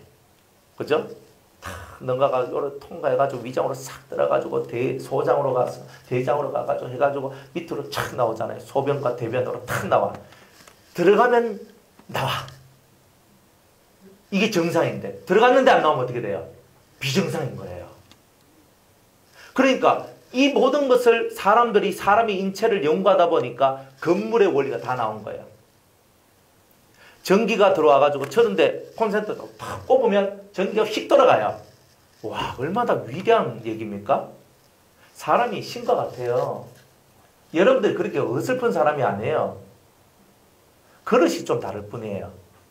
어떤 사람은 금그릇이고 어떤 사람은 나무 그릇처럼 만들어졌고 어떤 사람은 은그릇으로 만들어졌고 어떤 사람은 질그릇으로 만들어졌는 거예요. 그러나 주인 쓰기에 합당한 그릇은 음그릇, 금그릇, 나무그릇, 질그릇 그런 종류가 아니고 주인 쓰기에 합당한 그릇은 깨끗하게 된 그릇만 쓴다는 거잖아요. 그러니까 여러분들이 금그릇처럼 태어날 수도 있고요. 영적으로도 육적으로도. 여러분이 은그릇처럼 태어날 수도 있어요. 영적으로나 육적으로나. 때로는 비천하게 질그릇으로 태어날 수도 있고 영적으로도 질그릇 같은 사람, 나무그릇 같은 사람도 될 수 있어요. 하지만 주님이 어떤 사람을 쓰냐 하면 금그릇이기 때문에 쓴다는 게 아니라 깨끗해졌기 때문에 주인 쓰기에 합당한 깨끗한 그릇이 됐기 때문에 하나님이 쓰신다는 거잖아요. 그러니까 나는 폭이 넓고 나는 아름답고 나는 힘이 있고 나는 능력이 있고 그래서 쓰는 게 아니라 깨끗해지니까 쓰신다는 거죠. 대제사장은 깨끗하니까 쓰시는 거예요. 대제사장이 깨끗하지 않다 쓰지 않는 거예요. 예수님만이 깨끗하셔요. 인류 사람 중에 완벽한 깨끗함은 예수님밖에 없어요. 그래서 예수님을 통해서 죄사함의 길이 나오게 되고 예수님을 통해서 모든 속죄의 것들이 이루어지게 된다. 그래서 하나님께서 당신의 아들 예수를 우리에게 이 깨끗한 제사장의 위치에 올려주시고 오직 의인만이 죄인의 모든 것을 담당할 수 있다라는 이것을 보여주고 계시는 거예요. 그러니까 우리는 죄 가운데 있기 때문에 항상 의로우신 그분을 붙들지 않으면 안 돼요. 그러니까 성경에 보면 예수님을 뭐하라 그래요? 생각하라. 그 다음에 기억하라. 히브리서 봐요. 생각하라. 기억하라. 여러분들 머릿속에 마음속에 예수님을 생각하고 예수님을 기억하는 게 없다? 그러면 여러분들은 이미 망한 거예요. 예수님을 생각하고 예수님을 기억하는 사람은 절대 망하지 않아요. 성도가 망하는 이유는 예수님을 생각하지 않아요. 내 고난이 왔어. 어려움이 왔어. 예수님을 생각해요. 십자가를 바라보고 그 피 흘리심을 바라보고 나아가세요. 그죠? 내 주의 보혈은 청하고 청하다. 내 죄를 용서하신 주, 날 오라 하시네. 내가 주께로 지금 가오니 골고다의 보혈로 날 씻어 주소서. 이 심령의 것을 하나님이 다 올리면서 나가는 거예요. 그러면 주님이 그 십자가에 있는 주님 피 묻은 오른손으로 나를 탁 잡아주는 거예요. 내 피가 너를 살리리라. 그러니까 우리는 그 은혜 속에 사는 거예요. 그래서 예수님 외에는 안 되는 거예요. 어떤 목사님이 나는 내가 예수다. 그건 아니에요. 어떤 사람이 올라와서 내가 신이다. 아니에요. 누가 올라와서 내가 너희를 구원할 자다. 아니에요. 그런 건 없어요. 왜? 다 인간 세계 속에서 죄의 유전자를 가지고 나온 사람들은 인간을 구원할 수 있는 능력이 없는 거예요. 인간의 유전인자를 가지지 않는 유일한 분, 죄의 유전인자를 가지지 않는 유일한 그분 예수 그리스도만이 대제사장이시다. 이런 겁니다. 자, 뜰. 세 번째로 뜰인데 뜰은 뭐냐면은 이 뜰에서 재물이 죽어요. 그렇죠? 재물이 죽어.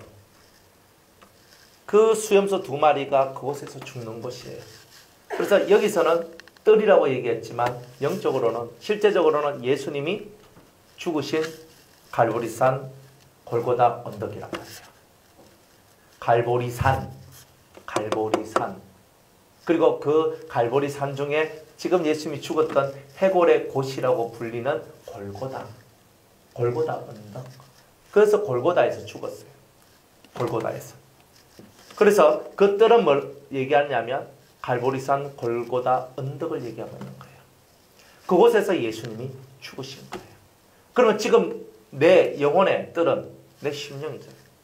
이 뜰 속에서 예수님의 흐르는 그 피를 내 뜰 여기에서 가져와야 되는데 어떻게 가져와요? 이 뜰은 뭐 하는 곳이에요? 회개하는 곳이에요. 번제단이 있는 곳.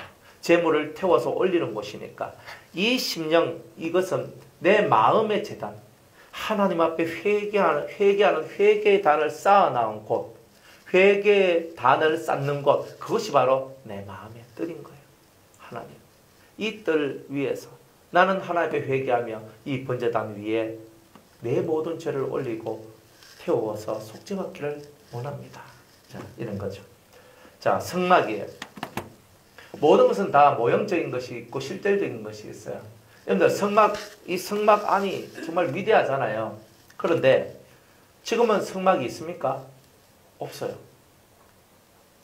우리 성막은 2가지밖에 없어요. 하나는 내 심령이 성막이고 아니면 천국이 성막이에요.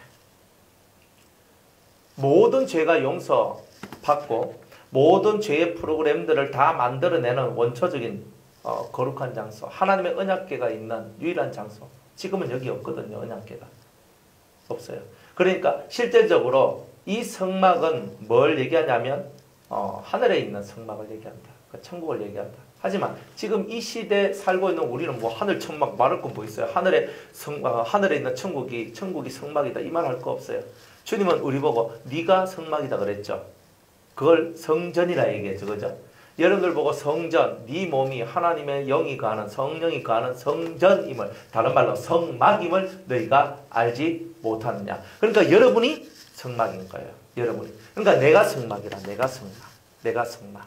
그러니까 여러분들 이 배꼽 밑에 여기에 영이 있죠. 여기가 지성소. 그 다음 마음은 뭐예요? 여기는 뭐가 있어요? 여기는 7 등잔이 있고, 그죠? 12개의 떡이 있고, 그 다음에, 분향, 그죠? 금향로가 있는 이곳이 어디예요? 내 심령. 그죠? 성소예요. 그렇죠? 그리고 여러분들이 회개를 어디서 해요? 예? 정신의 세계. 잘 봐요. 여러분들 이 속에서, 내가 잘못되었다. 내가 죄를 지었다. 내가 했다. 머리에서 자각이 오지요. 그죠? 뜰은 어디예요? 여긴 거예요. 그러니까 이 정신의 세계가 곧 여러분의 뜰이라 보면 돼요. 그러니까 이 뜰 속에 온갖 것이 왔다 갔다 그러죠. 사람 발자국이 있죠. 그래서 사람 막 만나고 하면 정신 사남매 그러죠. 그러니까 여러분이 이게 뜰이라는 거예요. 그러니까 여러분의 정신이 사남은 거라, 이 정신이. 마음이 사남매라고는 안 해요. 마음은 감정적으로 아프네. 마음이 즐겁네. 근데 정신이 즐겁네. 이런 말 안 쓰잖아요. 마음이 즐겁고, 마음이 기쁘고, 마음이 좋고, 마음이 나쁘고, 마음이 상처 입었고. 맞죠? 마음의 세계는 감정적인 어떤 이런 요소들이 대단히 많이 있는 거예요. 근데 이 정신은 뭐예요? 내가 이성적인 어떤 판단을 못하고 머리가 혼돈되고 헷갈릴 때는 정신이 없네라고 얘기를 하잖아요. 그렇잖아요. 그러니까 이성적에 가까운 마음의 세계를 보고는 정신이라 얘기하고, 그죠? 저 감정적인 어떤 그런 세계, 마음의 세계를 보고는 우리가 보통 마음이라고 얘기하는 거예요. 혼의 세계를 보고는 마음이라 얘기한다. 이렇게 보시면 돼요. 그런데 어쨌든 이 정신의 세계가 뜰과 같아서 뭐 잡히고 오고 왔다 갔다 하고 복잡한 모든 인생의 발자취가 모든 것이 기록되어져 내 삶을 움직여 나가는 것이 정신이에요. 그러니까 내가 이런 구조를 갖고 있는 거예요. 그래서 정신과 내 마음, 혼, 그리고 내 영, 이런 것들이 다 있는 이곳이 뭐냐? 바로 지성소다. 바로 성막이다. 그래서 내 영 속에는 하나님의 영, 그죠? 때는 우리가 먼저는 보혜사, 그리스도의 영, 보혜사가 내 영 속에 자정한다 그랬죠? 내 영 속에 자정하는 것은 보혜사예요. 보혜사가 여기 자정하는 거예요. 보혜사가 여기 자정하고, 그죠? 그리고 이 자정한 보혜사를 쫓아서 영적으로 살면, 육으로 살지 않고 영적으로 살면 이 보혜사를 통해서 7영의 역사들이 이제부터 펼쳐지고 시작되는 거예요. 그러면서 이 마음의 세계가 어떻게 되는 거예요? 확 열리는 거예요. 이 심령의 세계가. 그래서 마음으로는 말씀을 깨닫고 성령의 큰 신의 역사 속에 내가 들어가줘요. 그 들어가면서 내 삶이 변화가 되는 거예요. 완전하게 변화가 되는 거예요. 그러다가 마지막에는 하나님의 영, 영광의 영이 우리에게 임한다 그랬잖아요. 그러니까 그 영이, 하나님의 영이 우리에게 임함으로 말미암아 부활을 얻을 수 있는 인침을 받는 거다 이 말이에요. 그게 일곱 성령을 받았다는 사람들은 그런 것을 얘기하는 거예요. 그러니까 이 시대에 일곱 성령을 받은 사람은 거의 없다는 거예요. 없다. 왜? 진짜 그 하나님의 신이 내게 임했느냐? 진짜 하나님의 신이 임했느냐? 근데 이게 진짜 중요한 거예요. 그건 정말 달라요. 입술에서 나온 모든 것이 권위고 권세고 능력입니다. 그러니 이런 하나님이 거하시는 성전으로서 성막으로서의 내 기능이 정확하게 이루어졌다. 그러면 내가 천국이 된 거잖아요. 그래서 천국이라는 말을 쓰는 거예요. 여러분의 심령 천국을 만드는 일을 중요하게 생각하셔야 돼요. 이 영혼이 천국이 되려면 지성소 속에는 뭐가 들어와야 돼요? 보혜사가 임재하고 주님의 영이 들어와야 되고, 그죠? 그리고 이 마음 속에는 말씀의 깨달음의 세계와 그리고 성령의 역사들, 7영의 역사들이 어떻게 내 속에서 역사됩니까? 보혜사를 통하여서 순종할 때에 이런 일들이 되겠죠. 보혜사의 말씀에 모든 것을 가르치시는 성령의 역사, 모든 것을 그 말씀을 통하여서 기억나는 모든 기억남을 순종하지 않는 사람들은 하나님의 영이 임하지 않아요. 그러니까 항상 보혜사를 쫓아가십시오. 기억나면 아멘 하십시오. 죄는 기억나면, 안 좋은 것은 기억나면 속이 천불나면서 정말 우리 속에 기억나야 될 하나님의 것은 기억나지 않는다면 우리가 잘못된 거예요. 하나님의 것이 기억나야 되는 거예요. 하나님의 것을 기억하고 하나님 앞으로 나아가십시오. 안 그래요? 우리 눈앞에 보이는 거는요, 좋은 것보다 안 좋은 게 더 많아요. 그러나 우리가 이 험난한 세상을 살아갈 수 있는 이유는 그것을 능가하는 하나님의 것을 우리가 바라보기 때문이에요. 하나님의 은총을 바라보기 때문입니다. 그러니까 하나님의 은총을 바라보는 그런 분들이 되어야 된다는 거예요.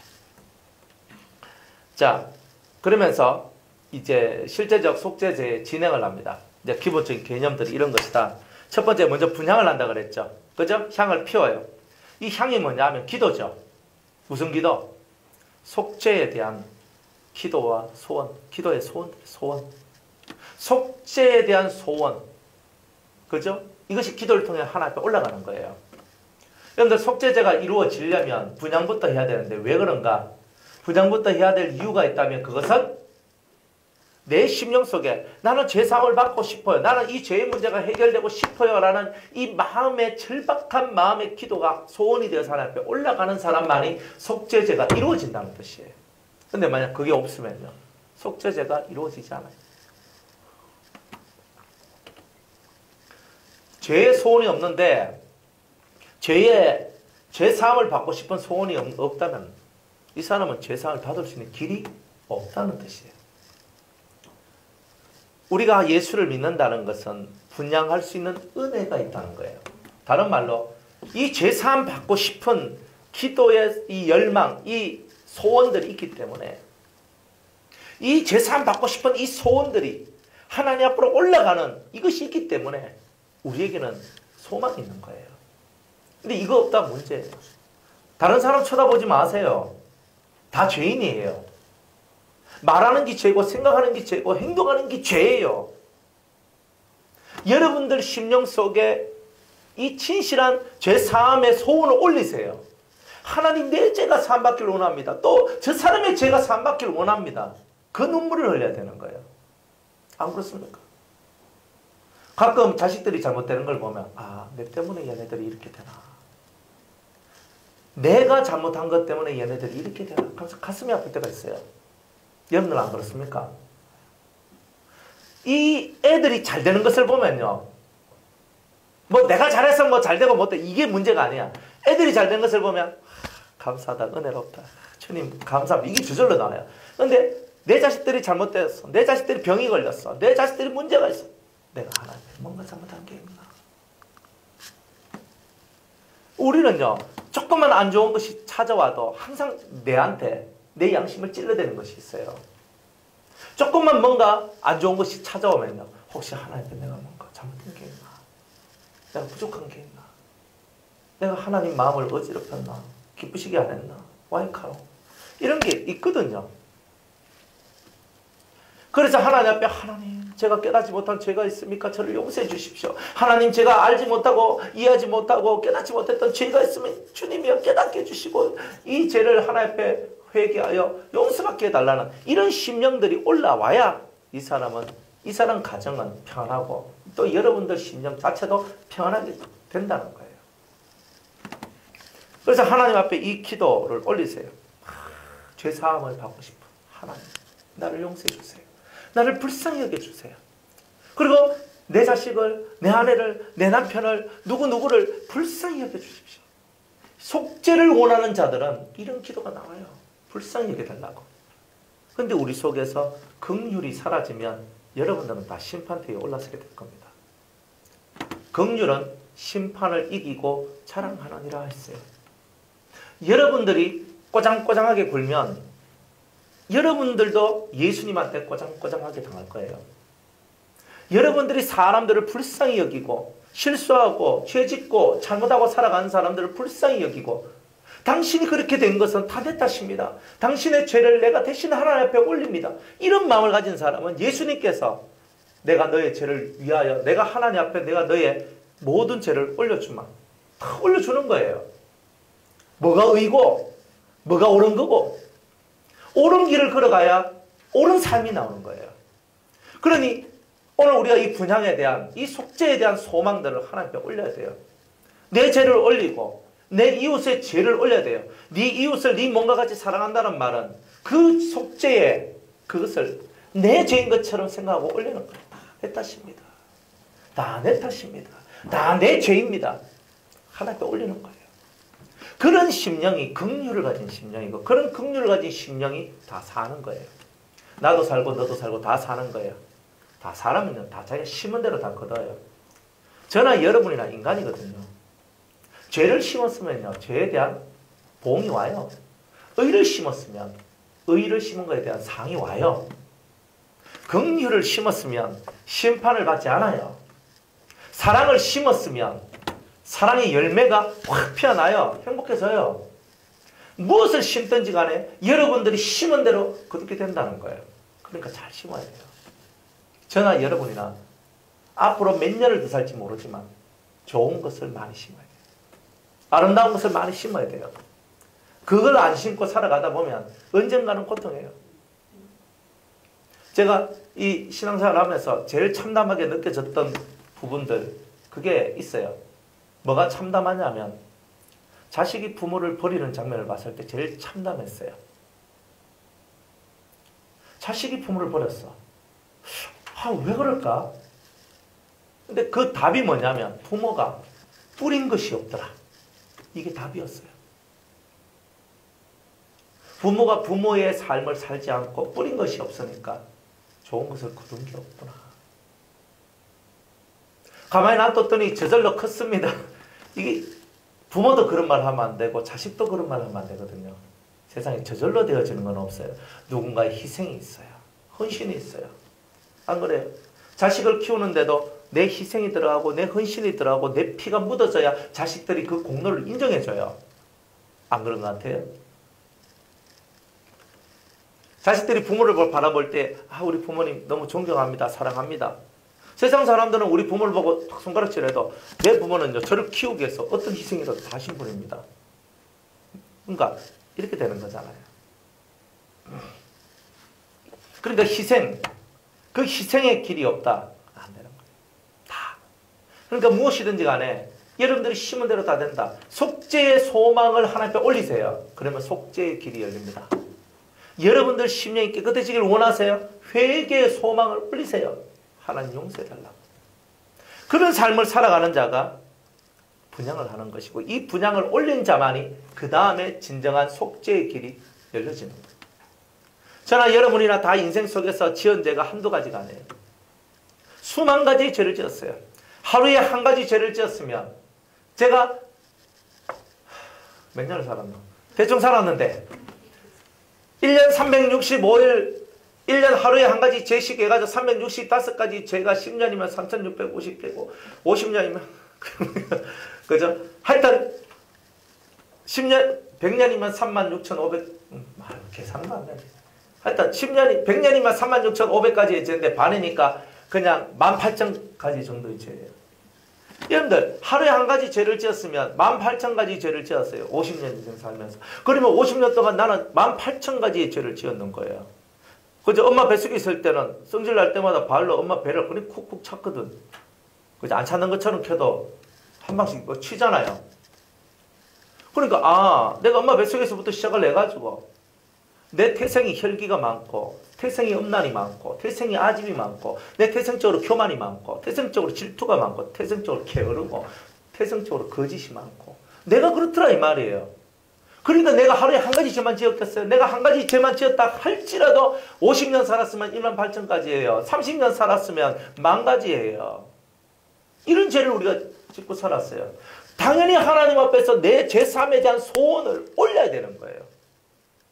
내 심령 속에 있는 이 죄사함에 대한 소원을 하나님께 올릴 때에 하나님께서 하나님 저는 이 죄에 대해 사함을 받기를 원해요. 내 죄의 용서를 받기를 원해요. 눈물을 뿌리면서 나아가는 이 분향이 없는데 어찌 속죄의 길이 열리겠냐.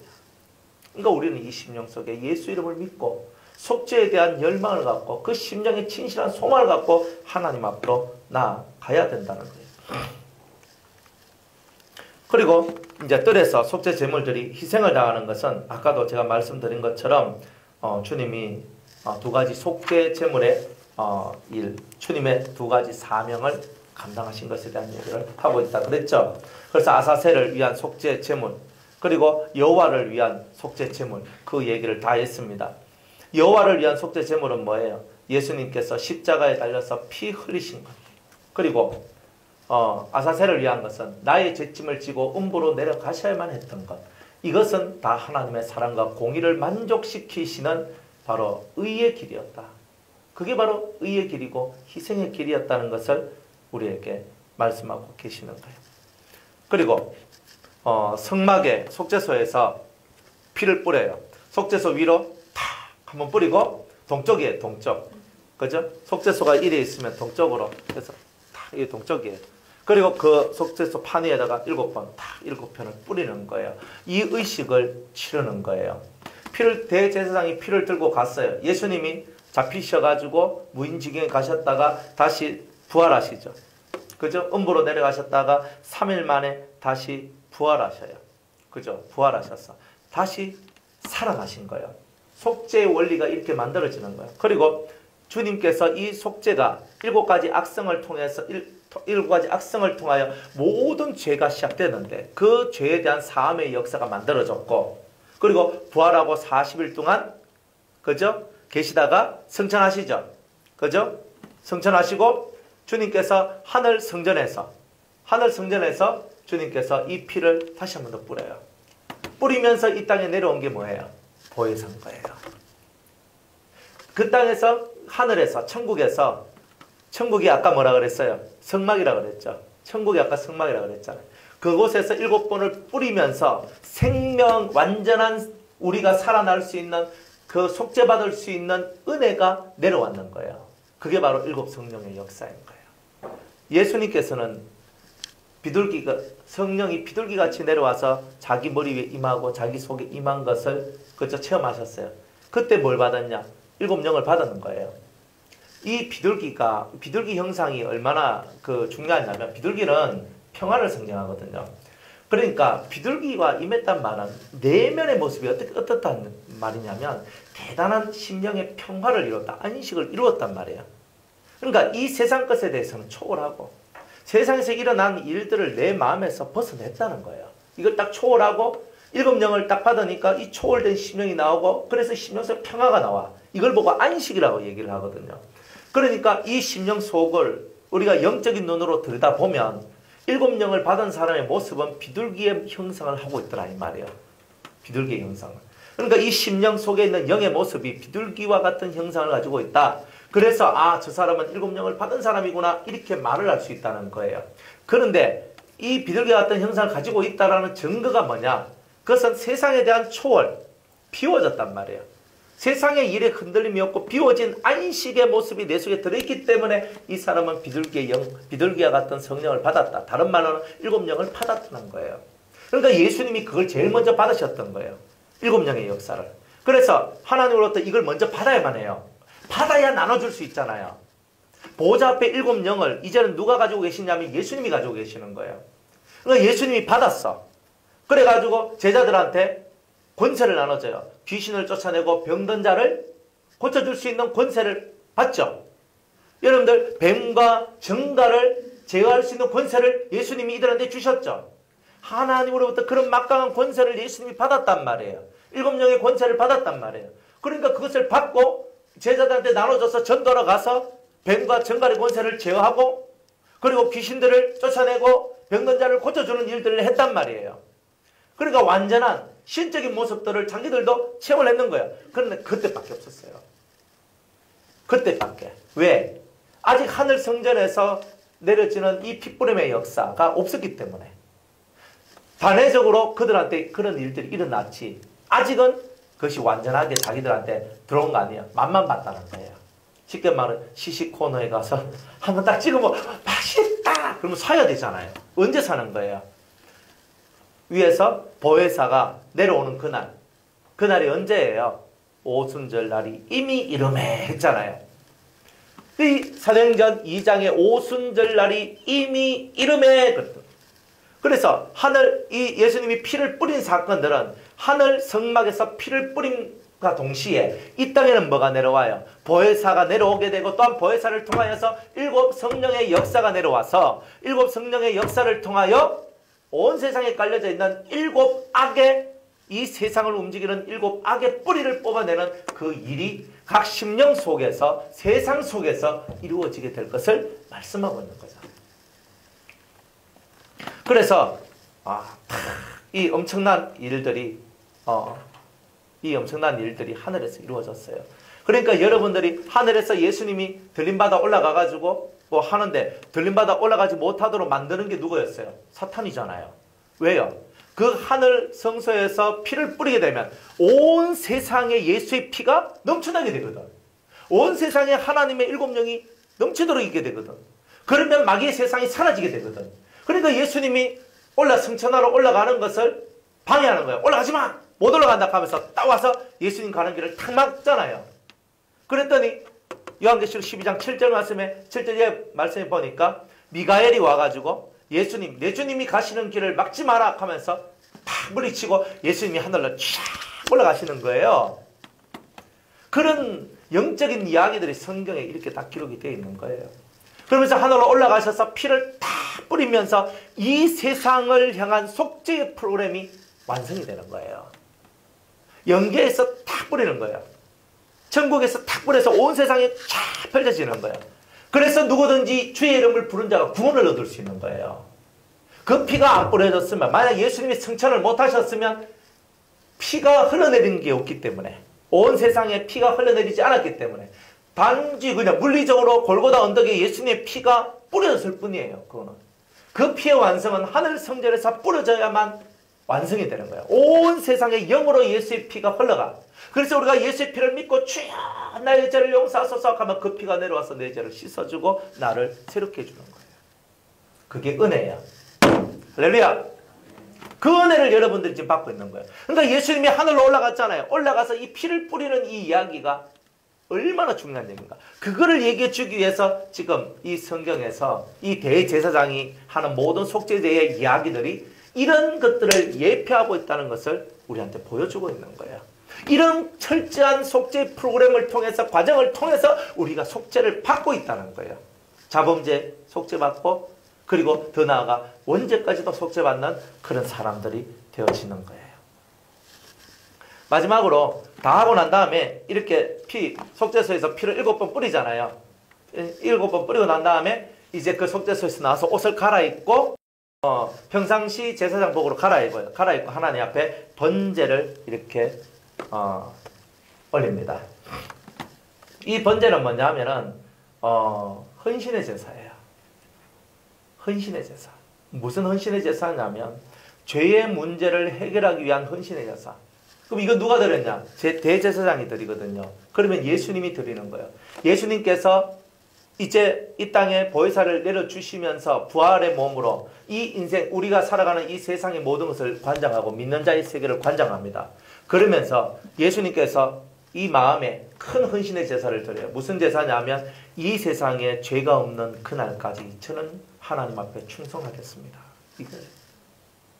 예수님이 지금 먹고 놀고 계십니까? 예수님이 지금 먹고 놀고 계시는 것 같죠?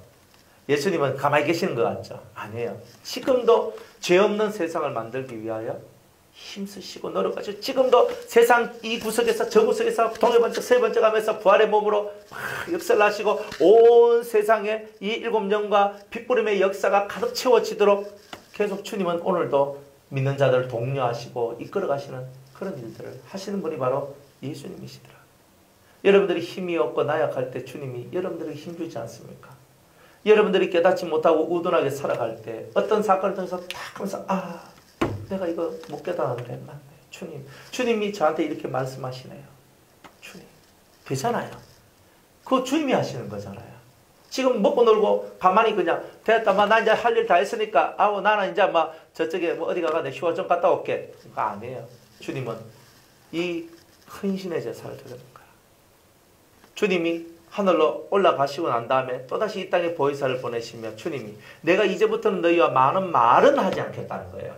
말은 많이 하지 않겠지만 그러나 이제부터는 내가 정말 세상 끝날까지 너희와 항상 함께 있으리라. 이렇게 말씀하시는 거예요. 나하고도 함께 계시고 여러분들하고도 함께 계셔요. 저는 대구에 있고 여러분들은 부산에 또 각자 처소에 다 있는데 주님은 항상 여러분들과 함께 계신대요. 영이니까 가능하잖아요. 안 그래요? 신적인 분이니까 가능한 거잖아요. 동시적으로 누구한테든가 다 나타나실 수 있는 분이다. 그런 은혜가 우리한테 내려온 거예요. 그게 헌신의 제사예요. 그래서 우리 예수님 사랑하는 거예요. 우리는 예수님 잊어버리고 살 수 있지만 예수님은 우리를 잊어버리지 않는다는 것. 예수님은 항상 우리와 함께 있기를 원한다는 것. 이게 헌신의 제사예요. 세상 끝날까지 자기가 사랑하는 자를 끝까지 사랑하시는 것. 이게 헌신의 제사예요. 죄 없는 세상, 맑고 깨끗한 이 마귀와 더러운 영들이 없는 이 세상을 만들기 위해서 주님은 오늘 헌신의 제사를 드리고 있는 거예요. 오늘 우리들도 마찬가지예요. 똑같이 매일매일 하나님 앞에 번제를 드리는데 이 더럽고 추악한 영들의 역사가 사라진 이 세상을 만들기 위해서 먼저 내 속에 있는 마귀를, 내 속에 있는 죄를 먼저 뽑아내는 거예요. 죄가 마귀예요. 내 속에 있는 죄를 먼저 뽑아내는 거예요. 내 속에 있는 악을 먼저 뽑아내는 거예요. 그래서 내가 죄가 없는 심정으로 먼저 돼 있을 때 다른 사람도 구원할 수가 있어요. 우리가 많은 사람 구원하고 싶지만 왜 안 되냐면 내 안에 있는 이 마귀가 나를 가만두지 않아요. 마귀가 저는 멀리 있는 줄 알았어요. 근데 내 안에 마귀가 있는 게라. 내 안에 마귀가 있는 게 맞네. 내가 마귀구나. 근데 내가 마귀의 이 틀에서부터 내가 벗어나야 되는데 왜 못 벗어나노? 내가 마귀인 줄 모르는 거예요. 내가 죄인 줄 모르는 거예요. 내가 악인 줄 모르는 거예요. 내가 의롭다고 생각하고 있는 거예요. 그래서 망하는 거예요. 우리가 망하는 거는요. 내가 마귀임을 먼저 깨달아야 돼요. 너희는 너희 아비 마귀에게서 났습니다. 맞네. 우리 아버지가 마귀면 나도 마귀네. 근데 나는 이 마귀가 너무 싫거든. 나는 이 마귀의 모습이 너무 싫거든. 주님은 이 마귀적인 거, 이 마귀의 모든 것들 다 벗겨지기를 원합니다. 주야! 헌신해야 되는 거예요.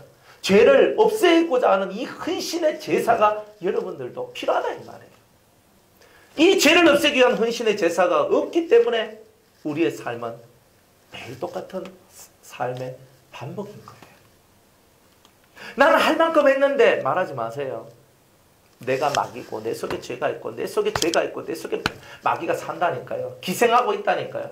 기생충같이 나한테 붙어 있다니까. 이놈을 확 띄가버려야 되잖아요. 안 그렇습니까? 근데 제가 차를 타고 다니니까 하도 차를 타고 다니니까 길바닥에 어디 뭐 지나가다가 뭐가 묻었어요. 묻었는데 뭐가 묻었냐면은 꼭 이게 고무 같은 거 있잖아요. 이런 게 차에 묻어가지고 세차를 해도 안 떨어지고 해도 안 떨어지는 거라 딱 붙어가지고 그러니까 하루는요 내가 가만히 그 차 앞에서 이 차 밑이 뭐 이만큼 이렇게 많이 그게 붙어있는 거 이거 왜 이게 붙어있을까? 이걸 어떻게 하면 될 수 있을까? 그러다가 제가 이제 가만히 손톱을 갖고 끌고 갔어요.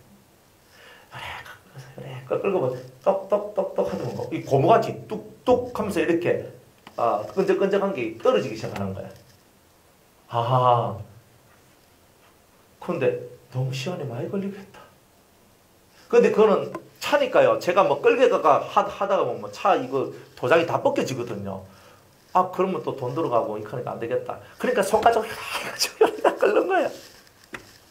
근데 죄가 뭘까? 그런 것 같아요. 한꺼번에 그냥 막 확 밀어버리면 좋은데 내가 확 갈려버려요. 그러니까 조심스럽게 손가락으로 요만큼 살짝 띄지만 쓱 띄고 또 툭 떨어지면 거기서부터 또 살살 끌어가지고 또 쓱 띄고 그게 죄를 벗겨내는 방법이구나. 제가 그걸 알았어요. 우리가 한꺼번에는 안 돼요. 한꺼번에 될 것 같으면 얼마나 좋겠어요. 근데 한꺼번에 하면 내가 감당 못해요. 한꺼번에는 감당이 못해요. 그러니까 근데 제가 다 생각나지 않는 게 은혜예요. 은혜. 왜 그러냐면 지금은 내가 이제만 하더라도 내가 감당이 안 되는데 지금 이거 끌고 이래가지고 막 뛰고 이래가 뛰고 있는데 하면 좀 쉬어야 되잖아요. 사람이 진이 다 빠지면 못 간다니까. 여러분들도 맨날 회개만 하고 하겠습니까?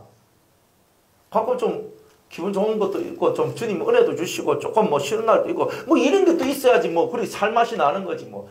맨날 있잖아요. 그 골방에 쳐놓고 회개해! 뭐 안 하면 막 멍디가고 막 두드려 패고 있으면 이거는 조금 그렇잖아요.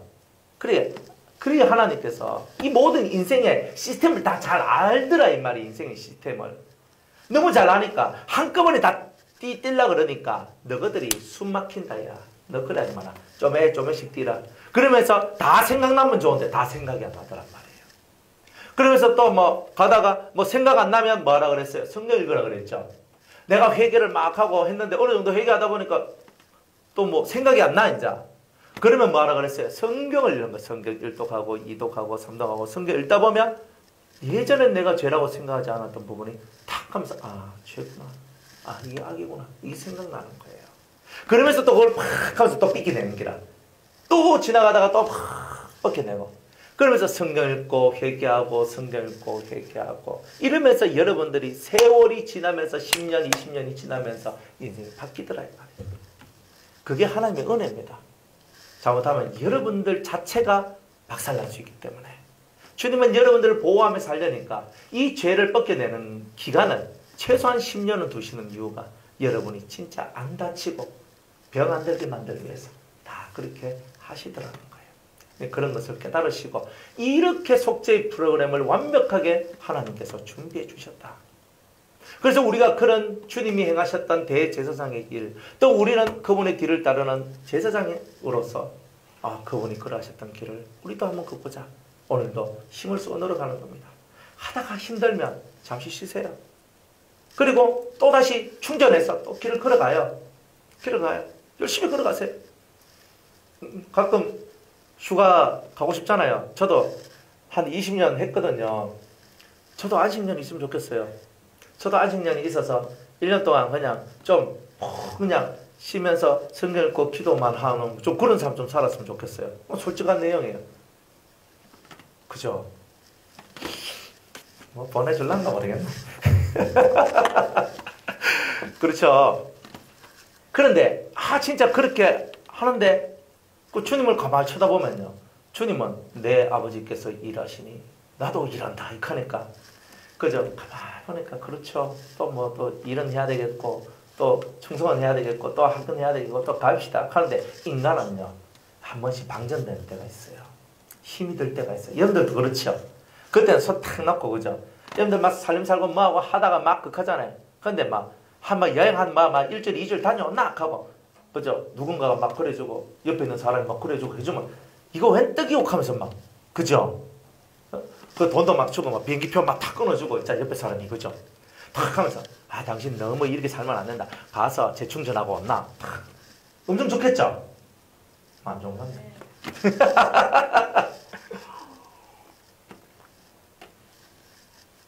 여러분들이 힘들 때는요, 가끔 하던 거 좀 내려놓고 그냥 조용히 그냥 하나님 앞에 성경 읽고 그냥 조용히 성경만 읽고 가도, 여러분들 마음이 처음에는 내가 왜 이렇게 하고 있는지 몰라도 성경을 읽다 보면 읽는 게 영혼의 안식이고 쉼이에요. 성경을 쭉 읽다 보면은 여러분들 마음속에 뭔가 모를 힘이 이렇게 들어와요. 그래서 이번에 우리가 성경 읽기 대회 하는 이유도 뭐냐면은, 여러분들이 사실 기도하고 뭐 한다고 대단히 많이 힘을 쓰고 노력한다는 걸 제가 알아요. 아는데 성경 읽기를 하는 이유는요, 여러분들 마음에 쉼을 주기 위해서 그런 거예요. 성경을 읽으세요. 하루에 30장씩 40장씩 읽어도 좋아요. 하루에 한 장도 좋고 2장도 좋아요. 여러분들 이렇게 읽으세요. 그러면 영혼의 힐링이 되고 영혼의 쉼을 얻어요. 막 빡빡하게 가지 말고. 내가 막 기도하는 건 중노동이거든요. 사실 저도 기도하면서 살아봤지만은 막 기도하는 건 중노동이라 막 힘들어요. 어느 단계까지 올라가기 전에는요, 기도가 중노동이에요. 그런데 성경을 읽을 때 성경 그냥 편안하게 앉아서 성경을 읽으면 돼요. 읽으면서 그냥 편안한 마음으로 주님 저에게 말씀하옵소서. 근데 읽어보세요. 그러다 보면은 이 마음이 이 마음 속에서 처음에는 모르지만 한 번 읽고 두 번 읽고 자꾸 이렇게 읽다 보니까 이 마음 세계에 뭔가 주님이 주신 새로운 힘이 들어오게 돼요. 그리고 또 힘이 딱 나면 또 그때부터 또 기도가 또 쫙 더 나가요. 이게 한 번씩 우리가 이 힘을 받는 이런 일들이 필요해요. 그래서 기도도 열심히 해야 되겠지만은 성경을 읽는 것을 이렇게 말씀해 드리는 거는 여러분들이 그만큼 이 속에서 성경을 읽을 때 영양 보충이 된다. 여름날 삼계탕, 그죠? 삼계탕 먹고 힘을 내시라고. 우리는 말씀이 삼계탕이니까 말씀 삼계탕 열심히 먹고 영혼의 힘을 얻어서 주님과 더불어 열심히 동행하시는 그런 일들이 있기를 바랍니다. 성령의 은총을 잊지 마시고, 속죄의 프로그램, 하나님이 제정하신 이 프로그램이 얼마나 위대한가 깨달으시고 승리하는 여러분들, 그리고 온전한 승리는 결국 여러분들이 속죄를 받는 것입니다. 그렇게 되시기를 축복합니다. 다음 시간 내일은 성장 하겠습니다.